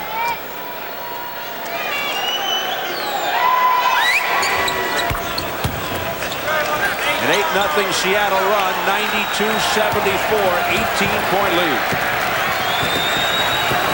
Under a minute to go in the third. Ricky Pierce with 17 of his 25 here in the third. Marshallone is digging in and draws the foul. Double zero, Benoit Benjamin, second personal foul. With his second. Remember, Who'd have thunk it? 92-74, late third period. The Seattle Supersonics leading the Golden State Warriors. But Jimmy Lynam, as you said before, this is not your typical number 6 seed in the West. They're not, Ernie. Seattle also making their size felt inside, and ironically giving Golden State a little dose of their own medicine. An old Nelly player, Ricky Pierce, a lot of penetration. Nelly is going to have to pull out some stops here in the fourth period as the Warriors are down big against the Seattle Supersonics. Remember, Seattle was tough last year in the first round, lost to Portland in 5 games. We'll be going back to Portland to check on the Blazers and Lakers after this. 81-59 is our score, 6:28. The Blazers have scored the last 4 points as L.A. was able to cut it down to 18 on an AC Green bucket. Inside to Campbell, doesn't get it. Ball belongs to the Blazers, and here comes Drexler, who took a nasty fall while we were away on his right knee. Buck Williams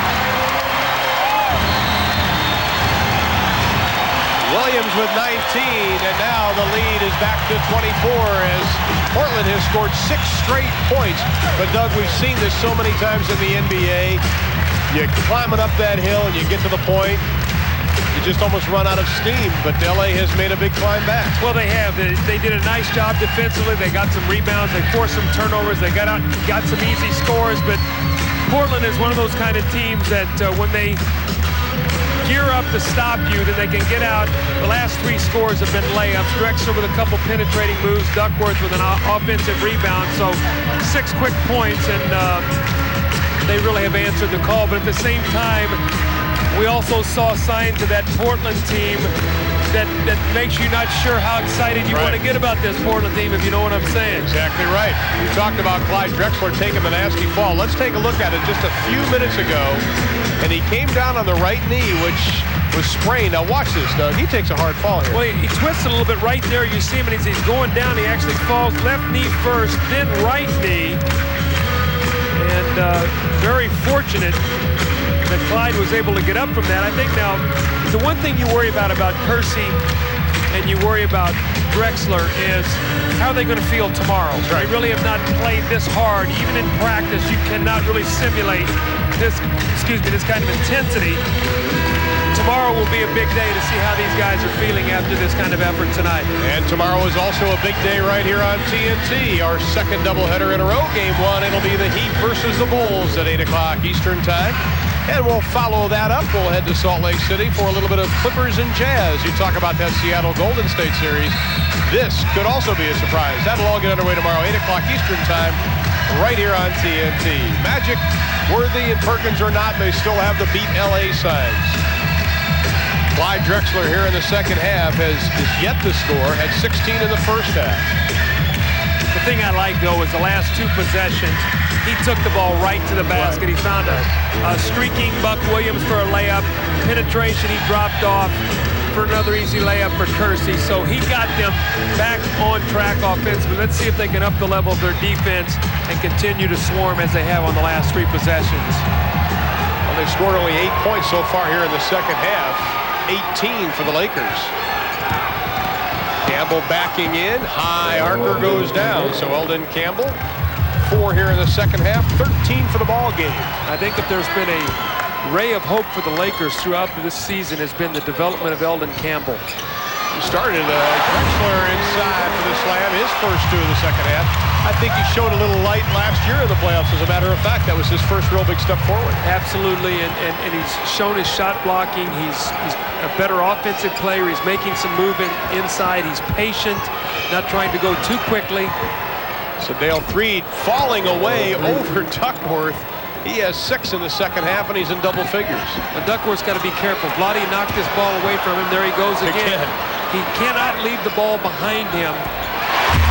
Vlade likes to come from behind and tip the ball away. He's got 1 turnover. Very fortunate he didn't get another one on that possession. So Duckworth's got to get that ball out in front of him when he spins and goes to the basket. And he was even quoted in the paper today, Duckworth, about how he's going to watch the ball because he knows that's Vlade's pet move. Now, Eldon Campbell and Kersey locking horns, and they're going to call that on Eldon Campbell emphatically by Hugh Hollins.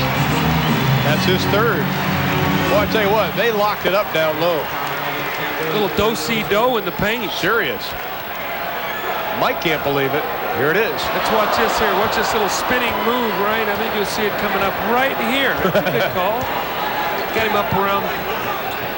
Well, if he doesn't have a future in L.A., the world-class wrestling in Atlanta would be glad to have Eldon Campbell with that move. We have a foul. That is on Duckworth. That's his fourth personal. See, the one thing when you play against Vlade Divac, it's very similar to Bill Laimbeer. When you back into him, he's going to give ground, and he's going to act a little bit. So Duckworth has got to be very, very careful not to allow him that opportunity to flop backwards. When he does, he's going to get called for the foul. Sedale 3 working off a couple of picks, but it ends up in the hands of Byron Scott, who hits nothing but net. Byron Scott loves to shoot at Veterans Memorial College. He loves to shoot here. That's his second 3 of the ball game, and the lead is once again down to 21. Duckworth, a lazy pass. Scott had a chance to pick it off. Shot clock at 8. I tell you, you got to give the Lakers credit. I mean, they are playing. Scrambling. They sure are. Scott fakes the jumper. Nobody bought the fake, but he does draw the foul. Cliff Robinson can't believe it. Rick Adelman can't believe it. That is on Duckworth, and that is his 5th personal foul. So Duckworth has to go out. Bryant comes in. Teagle will come in for the Lakers. Byron Scott does a very good job here. He gets inside uncompromising situation, and he just sort of leans in and then fades back after he gets the bump. And he forced the officials to call a foul one way or the other, and they got Kevin Duckworth. Well, the booing you hear, there's a big screen above us where they replay even close calls, as opposed to some sports where they don't. And the fans have a chance to make their own decision. Ainge comes in, Drexler sits down, and Vlade Divac sits down for the Lakers, and Terry Teagle comes in. So now Mike Dunleavy going with an interesting lineup with 3 guards, Scott, Teagle, and 3.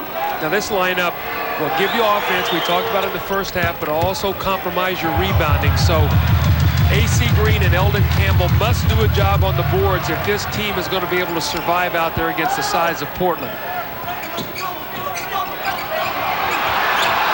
Scott on Ainge. Porter wheels around, deals, doesn't get it. Campbell swipes it away from Williams. 87-68, a 19-point lead. In case you just joined us, it was a 34-point, that is correct, 34-point advantage by Portland after the first 24.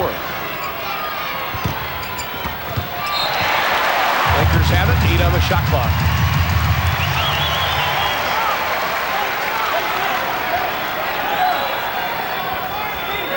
Portland is 50-6 when they lead at the end of 3 quarters. Campbell can't cut it any farther.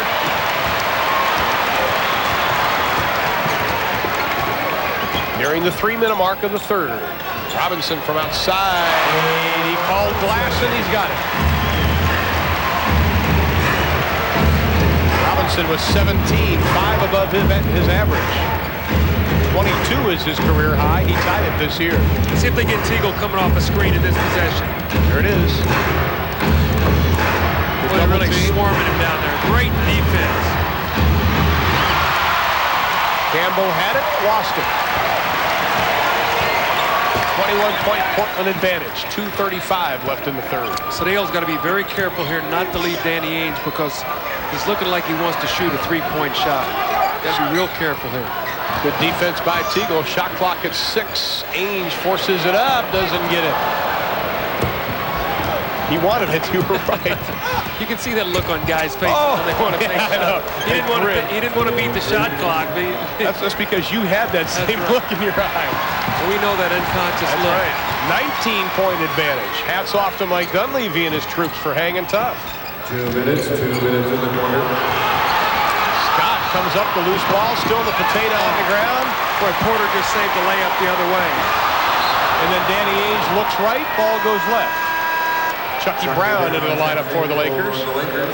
Byron Scott, who may have gotten a little floor burn on his hand, holding his right hand, will have to sit down. Gary Vitti, the trainer, goes over to talk to him.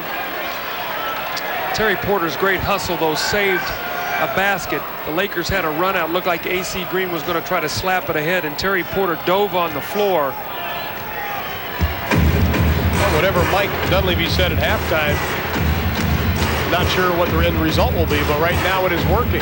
Well, Portland's also lost a lot of their aggressiveness. When you've got a 34-point lead, it's very difficult to try to sustain that. And all you have to do is drop down a notch in this league, and you allow the other team to come back into the game, and that's what happens. That's why you have so many ups and downs in the NBA. It's because the minute you relax, the opponent is going to jump on you, and I'm sure Rick Adelman, as excited he was about the first half, then you start getting concerned. It's the worries of being a coach. Teagle, oh, take me, billfold hunt. My goodness. I don't think Jim Haller taught him that at Baylor. John Green. Threet trying to catch up with Porter, who pops out to the outside. Bryant, Teagle slaps at it, doesn't get it. AC tries to keep it alive, and that foul should be on Mark Bryant. And that'll be his third personal. And the lead is 17. The Lakers have a chance to cut it even more as Buck Williams and Chucky Brown exchange words on the way down. The one thing I love about this Laker team, and I think you've got to give Mike Dunleavy and his staff a lot of credit, is this team has been decimated by all kinds of injuries and all kinds of tragedies that you can have with Magic Johnson and all. And this team has tremendous pride. And when you look out on the floor with an Eldon Campbell and a Sedale 3 to Chucky Brown, these guys have stepped up their play, and I really respect them for that, because you know what? The easiest thing to do is come out in the second half, try to get your own points, so at the end of the game you can say, hey, I did my job. Look, I had my 15 points and 7 rebounds. They are chipping away and have played a great third quarter. I think that shows perseverance, Doug, and you've talked about on many occasions in our game, you can't get 34 points back in one lump sum. You know, if you do get a 34-point play, you will be our Budweiser player of the game. March 18th, these two teams met. Illegal defense, that'll be called on LA, and Mike Dunleavy cannot believe it. Maybe you won't be able to see it. And a technical foul, I think, for the illegal defense. That is their second.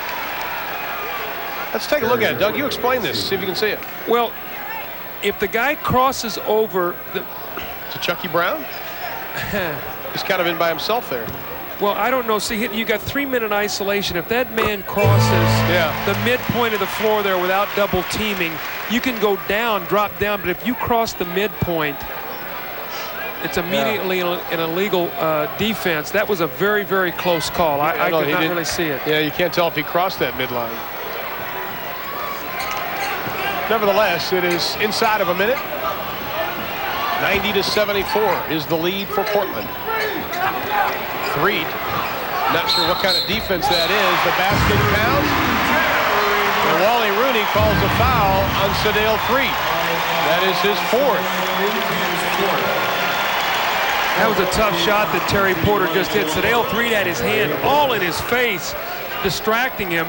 Watch his hand in his face. Look at this movement in his face. Look at this. In his face, in his face. Boom, he slapped him on his wrist.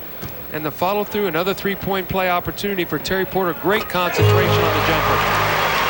Great camera work by our. I tell you what, that was an excellent job by our guys down there. In the truth, 6 points in the second half for Porter, 17 for the ball game, and he ups that lead back up to 19. Threet takes it strong and he misses the jam. He had the look. Portland can't come up with it. The Lakers have it. Ron, the fundamental principle are pick up loose balls. Don't try to dribble them up. Pick them up. That time Buck Williams tried to dribble the ball up. He never got control of it. Pick it up, gain possession. It's like picking up a fumble in football. Fall on it. Don't try to pick it up and run with it. Well, Sedale Threet will take a seat. Smith comes into the lineup. The Lakers should, for all intent and purposes, get the last shot, but let's see. They trailed by 34 in intermission. They're only down by 19 now.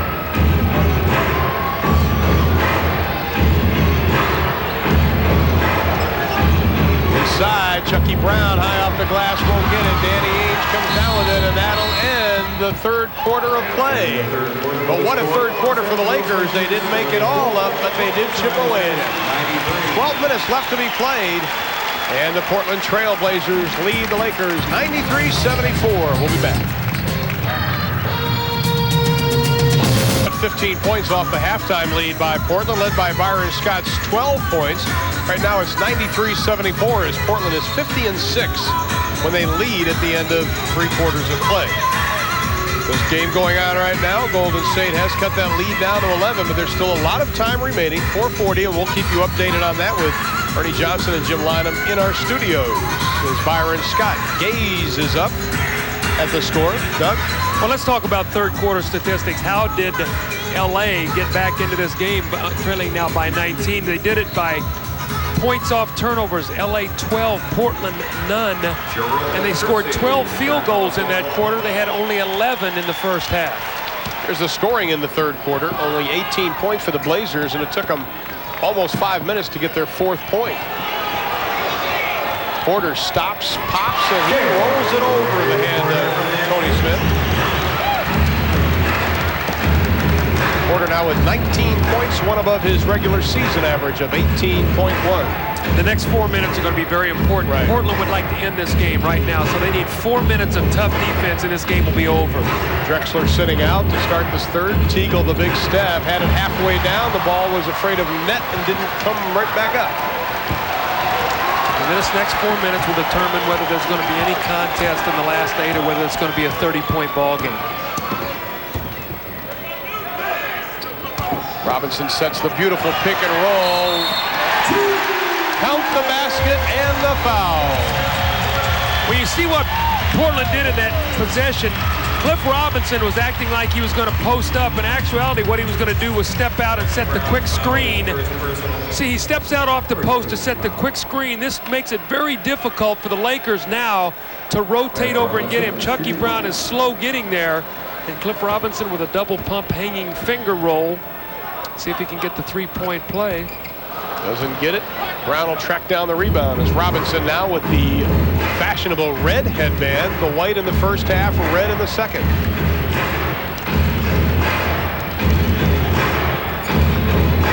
Brown from the outside. That bank is open. Brown now with 5. But the lead is still 21.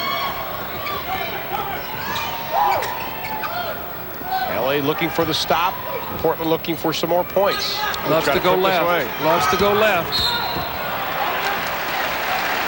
He tried to go left.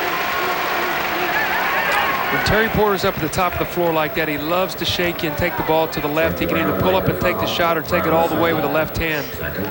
Brown picks up his second team foul here in the 4th and final quarter. Porter, the running left-hander, won't go. Brown with the rebound. Lakers have Byron Scott sitting on the bench. At 12 in that third quarter. That's where the offense came from. Baseline spinning jumper. There it is. Gets him up in the air, takes it and drains it. Terry Teagle, we've talked about it all year. That is his shot. As Chick Hearn says, puts him in the popcorn machine. That's right. That's right. Buys a quarter bag, gets some change.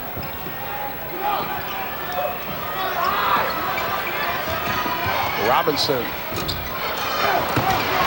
Chucky Brown had a chance at the rebound. Kersey doesn't get it. Brown had a little bit of ball. Hugh Evans says you had a little bit of hand. Terry Porter was a little slow unloading that shot. He had it and he took the extra look at it. It gave Chucky Brown an opportunity to close out. I think he blocked the ball up the top. It looked like he got him with the body as he went by. But Porter a little slow unloading that 3-point shot. I still would like to see the NBA adopt if you foul a 3-point shooter, you get 3 free throws. I just think it puts so much strategy in the game late. You have to be so afraid of committing a foul, and so many options are open then. Porter gets it. A difficult year for this young man. Lost his father right during training camp. He was very, very close to his father. As Buck Williams comes in, Mark Bryan sits down. He said his father was a great inspiration to him because even when he made it big here in Portland and began to get the big contract, his dad would always get on him about working on his game. Just because you're making the money, he would say, doesn't mean you can take it easy. And he's been able to bounce back from that. Sage advice.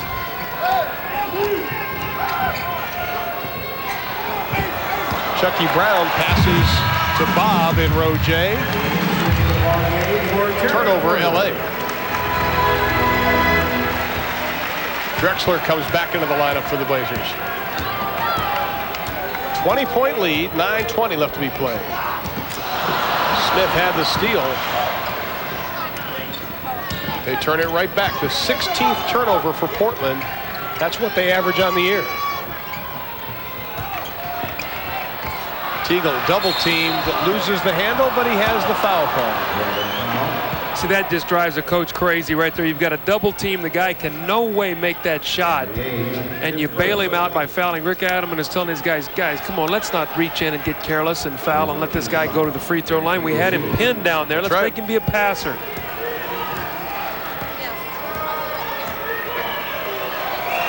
Terry Teagle gets the first. We'd like to remind you.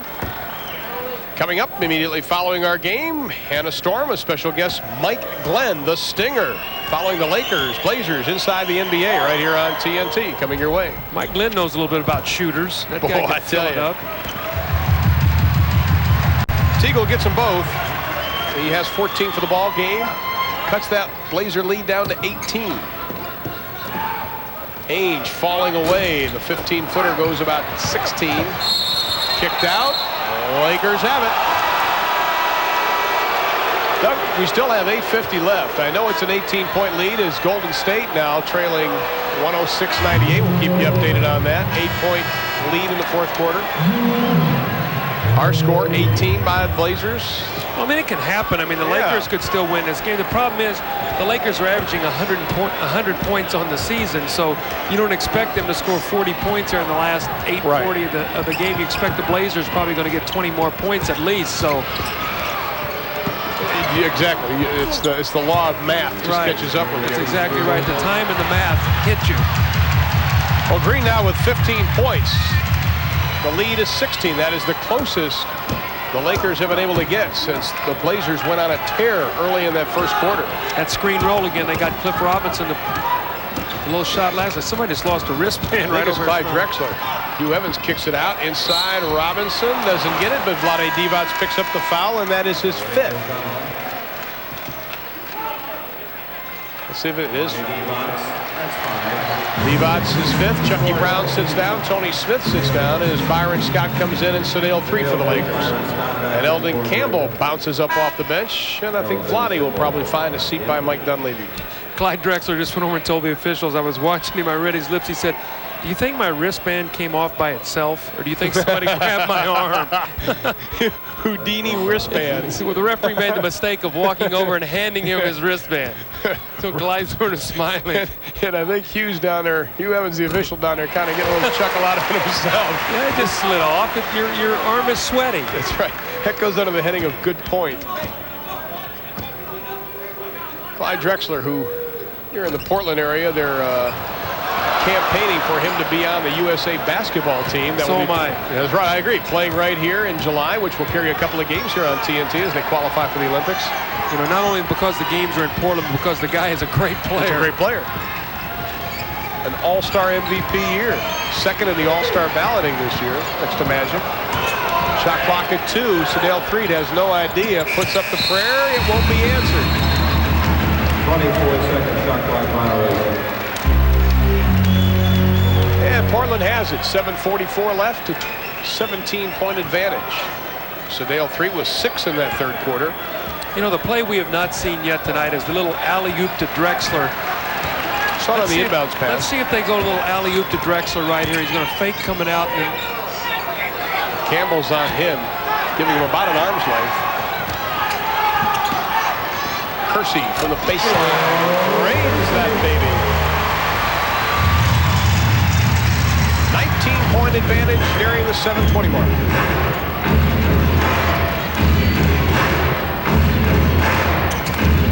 Great pass.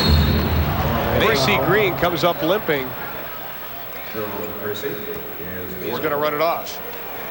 AC playing in his somewhat hometown. Of course, AC Green went to Oregon State. His mom looking on, Leola. Let's take a look and see what happened to AC. Well, a great bounce pass here by Byron Scott. Bounces it, and let's see if he gets kicked. Oh, he got kicked right there in the side. Jerome Kersey with an inadvertent knee to the side. That foul was Kersey's 4th personal.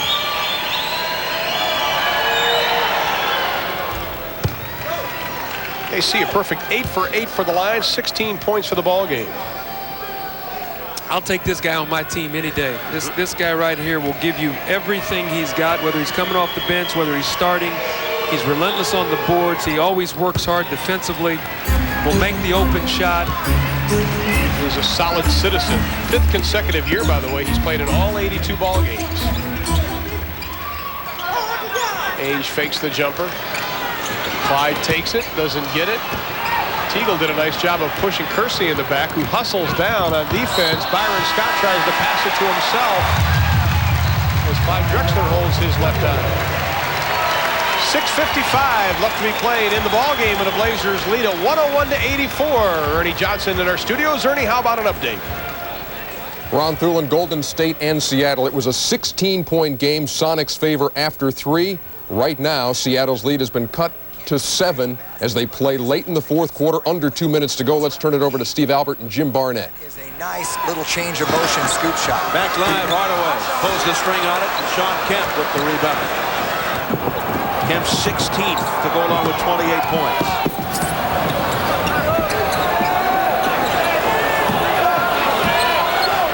Approaching the final minute. 7 points, Sonics lead. The Sonics in no hurry. 5 on the shot clock. McMillan from 3. The ball coming our way. Taken by Mullen. Under a minute. Hardaway needs a 3. Or Mullen.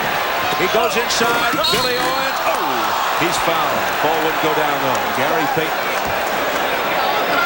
That's going to be number 5. They didn't get a 3-point attempt from outside. Had a good chance to score 3 points inside. Mullen just throws inside to Billy Owens. He is hit from behind Gary Payton. Had a good chance to convert that basket, though, and then go to the line. Bad break. Owens 3 for 3.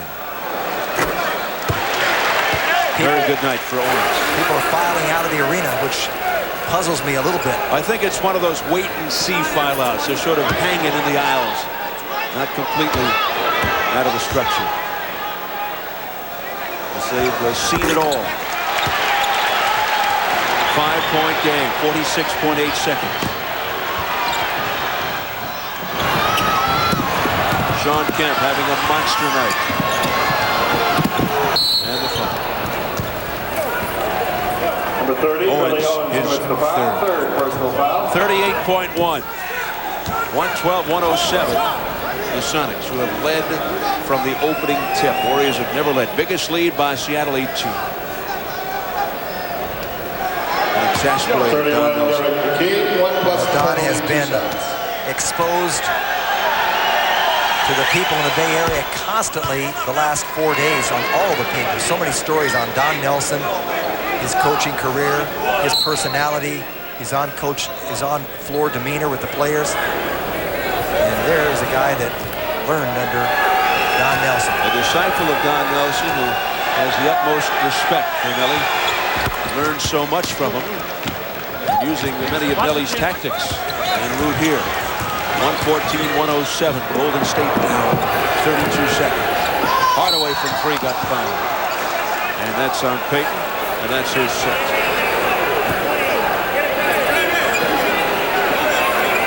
George doesn't like it. He thought Payton got all ball. Gary Payton reluctant to leave the floor. He's standing at half court. Finally ambles to the sideline. He will foul out with 14. Excellent floor game for Gary Payton tonight. Number 8, Eddie Johnson. Eddie Johnson will Number 20, come in for Payton. A local product from Skyline High in Oakland.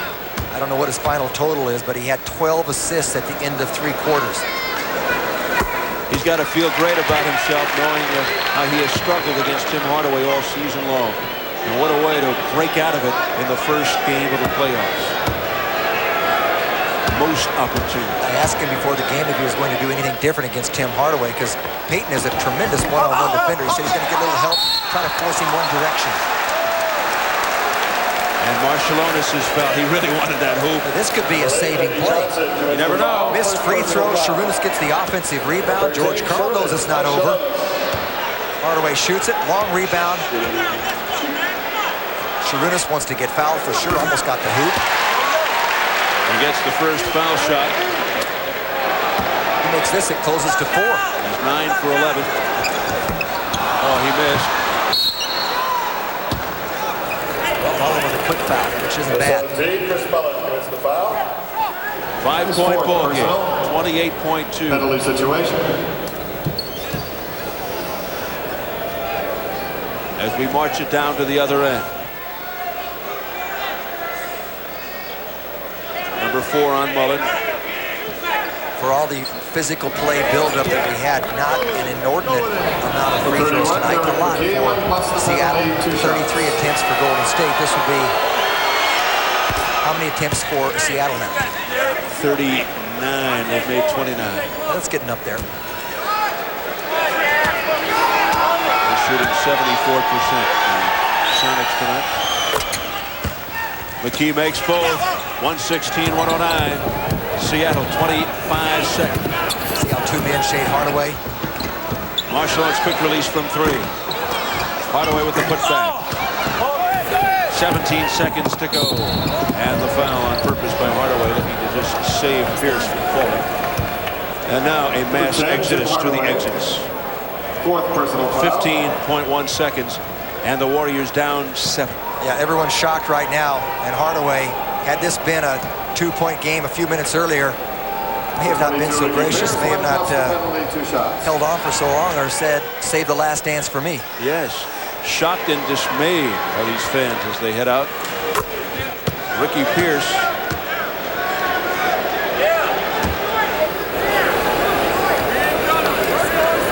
I think he'll sleep a little better tonight.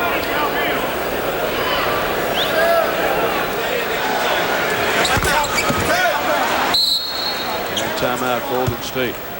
Pierce misses 3 free throws tonight, 8 for 11. That one shouldn't have counted anyway. His toe was over the line. They let him get away with that violation.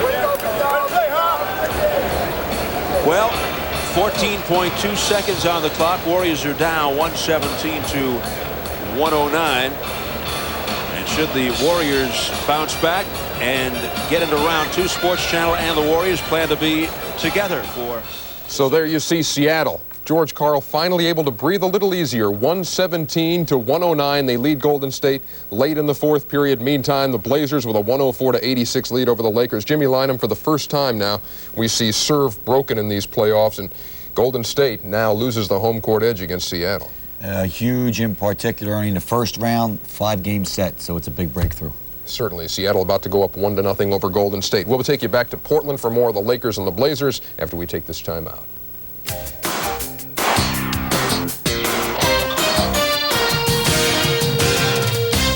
And here's tonight's Dutch boy in the paint. Rebounds were the key at the top of the show, Doug, you talked about.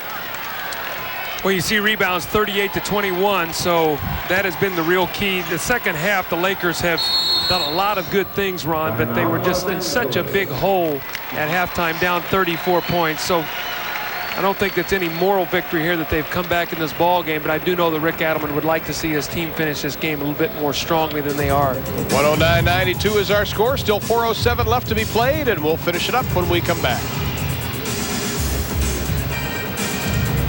Our score, 109-92, still 4:07 left to be played. 2 games coming your way tomorrow. The Heat and the Bulls, 8 o'clock Eastern time with Jim Durham and Dick Versace. And then game 2 immediately following.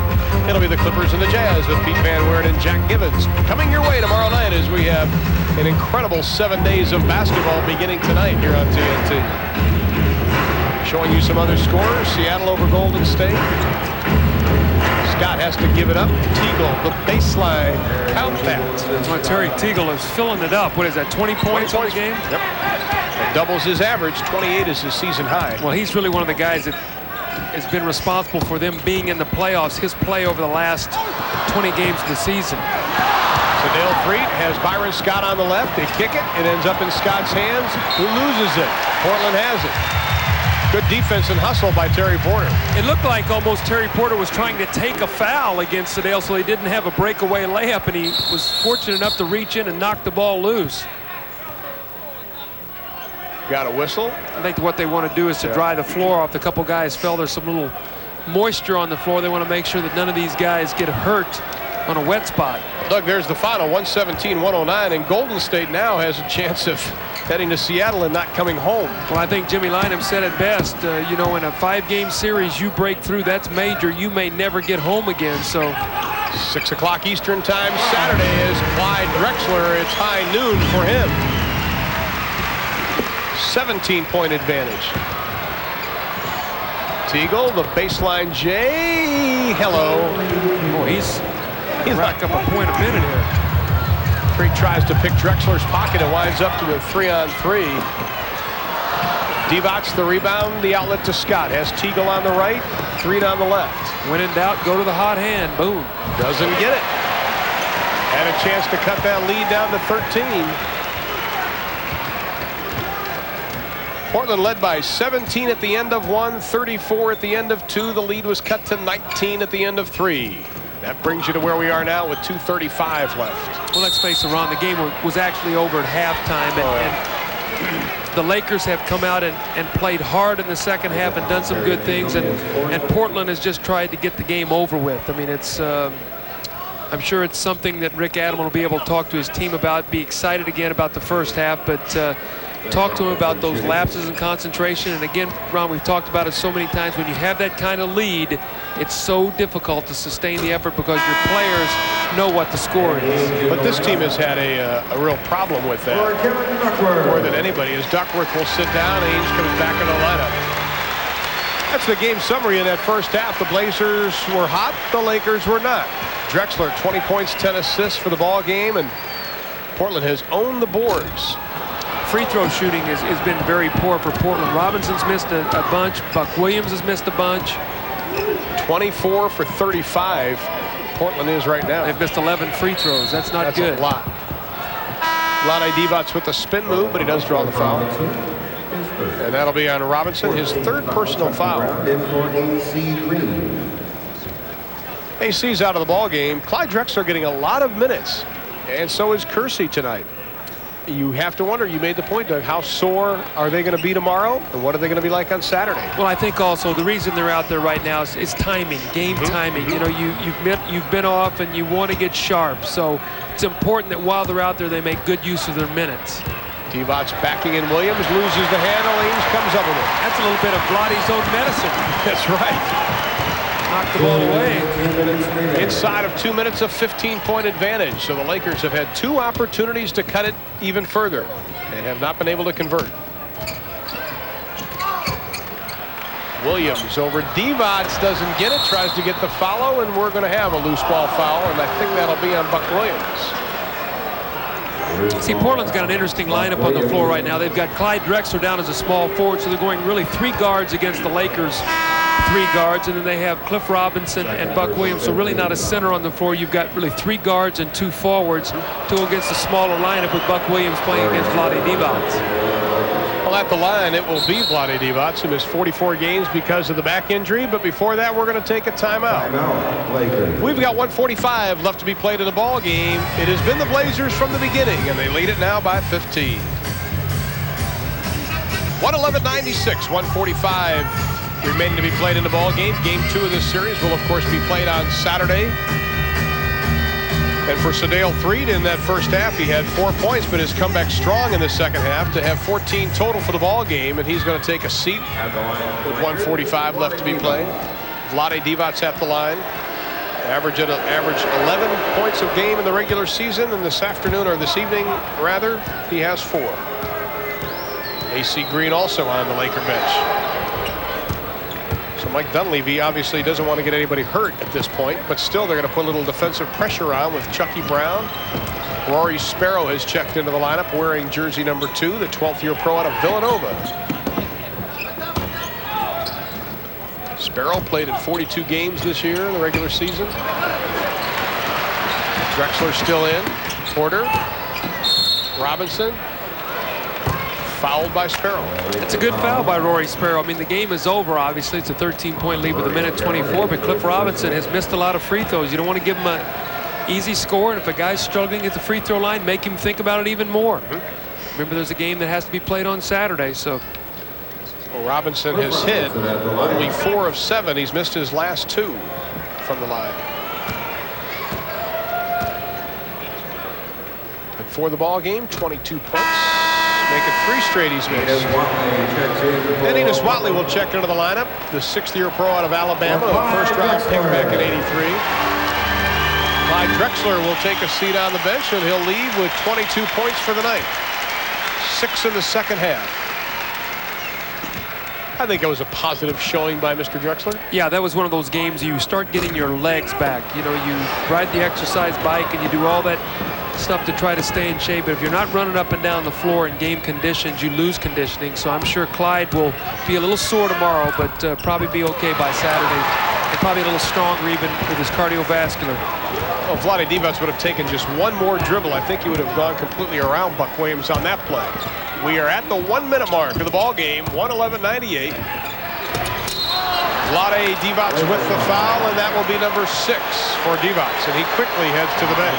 One adjustment the Lakers are going to have to make is the little screen roll that Portland is running. They're popping a guy out of the post and going into a quick screen roll. They're trying to trap it and doing a good job, but the rotation is slow getting over. Cliff Robinson now 3 or 4 times has gotten inside on that one play, so as they look at the films, they will have to make an adjustment on that.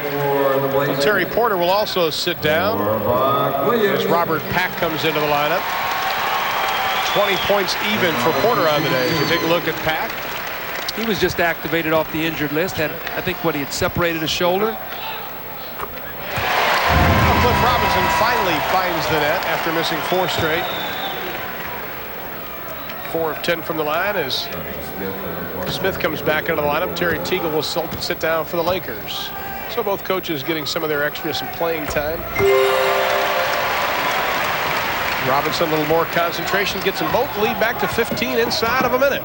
Don't forget, coming up immediately following our game inside the NBA with Hannah Storm, special guest Mike Glenn. Robert Pack takes a $1 bill out of Tony Smith's pocket and gives him some change. We saw him in Minnesota, how quick. Or that was Enos Watley taking back.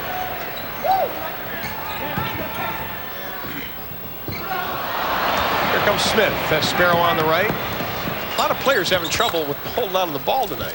Well, Danny Ainge has gotten himself in a couple positions where he's driven and left his feet, and Danny's played in this league long enough to know you don't leave your feet to become a passer, you leave your feet to shoot the basketball. Well, for those people on the East Coast that went to bed with a 34-point lead, Brian hits it, and look at the paper tomorrow and say, hey, this wasn't too bad of a ball game, as it is 15 now, but it was never in doubt. So the Lakers find themselves in a hole as Jack Haley gets 2, doubling his season average, and that's the way we'll end it up. 115-102 is our final. Clyde Drexler with 22, Terry Porter with 20, Jerome Kersey finishes with 14, Robinson also a big game this evening with 22 points. As the Trailblazers go up 1 game to none on the Los Angeles Lakers. Byron Scott had the big hand for the Lakers this evening. Better than 20 points. But the man that really led the attack early on for Portland was Clyde Drexler. 22 points, 10 assists, 6 rebounds on 9 of 7 shooting from the field. And Clyde was very quick on the court, even quicker following the whistle as he made his way over to here. Put that right there, Clyde, so we can hear you. Okay. First of all, Clyde, how do you feel coming back? You sat out 4 games. You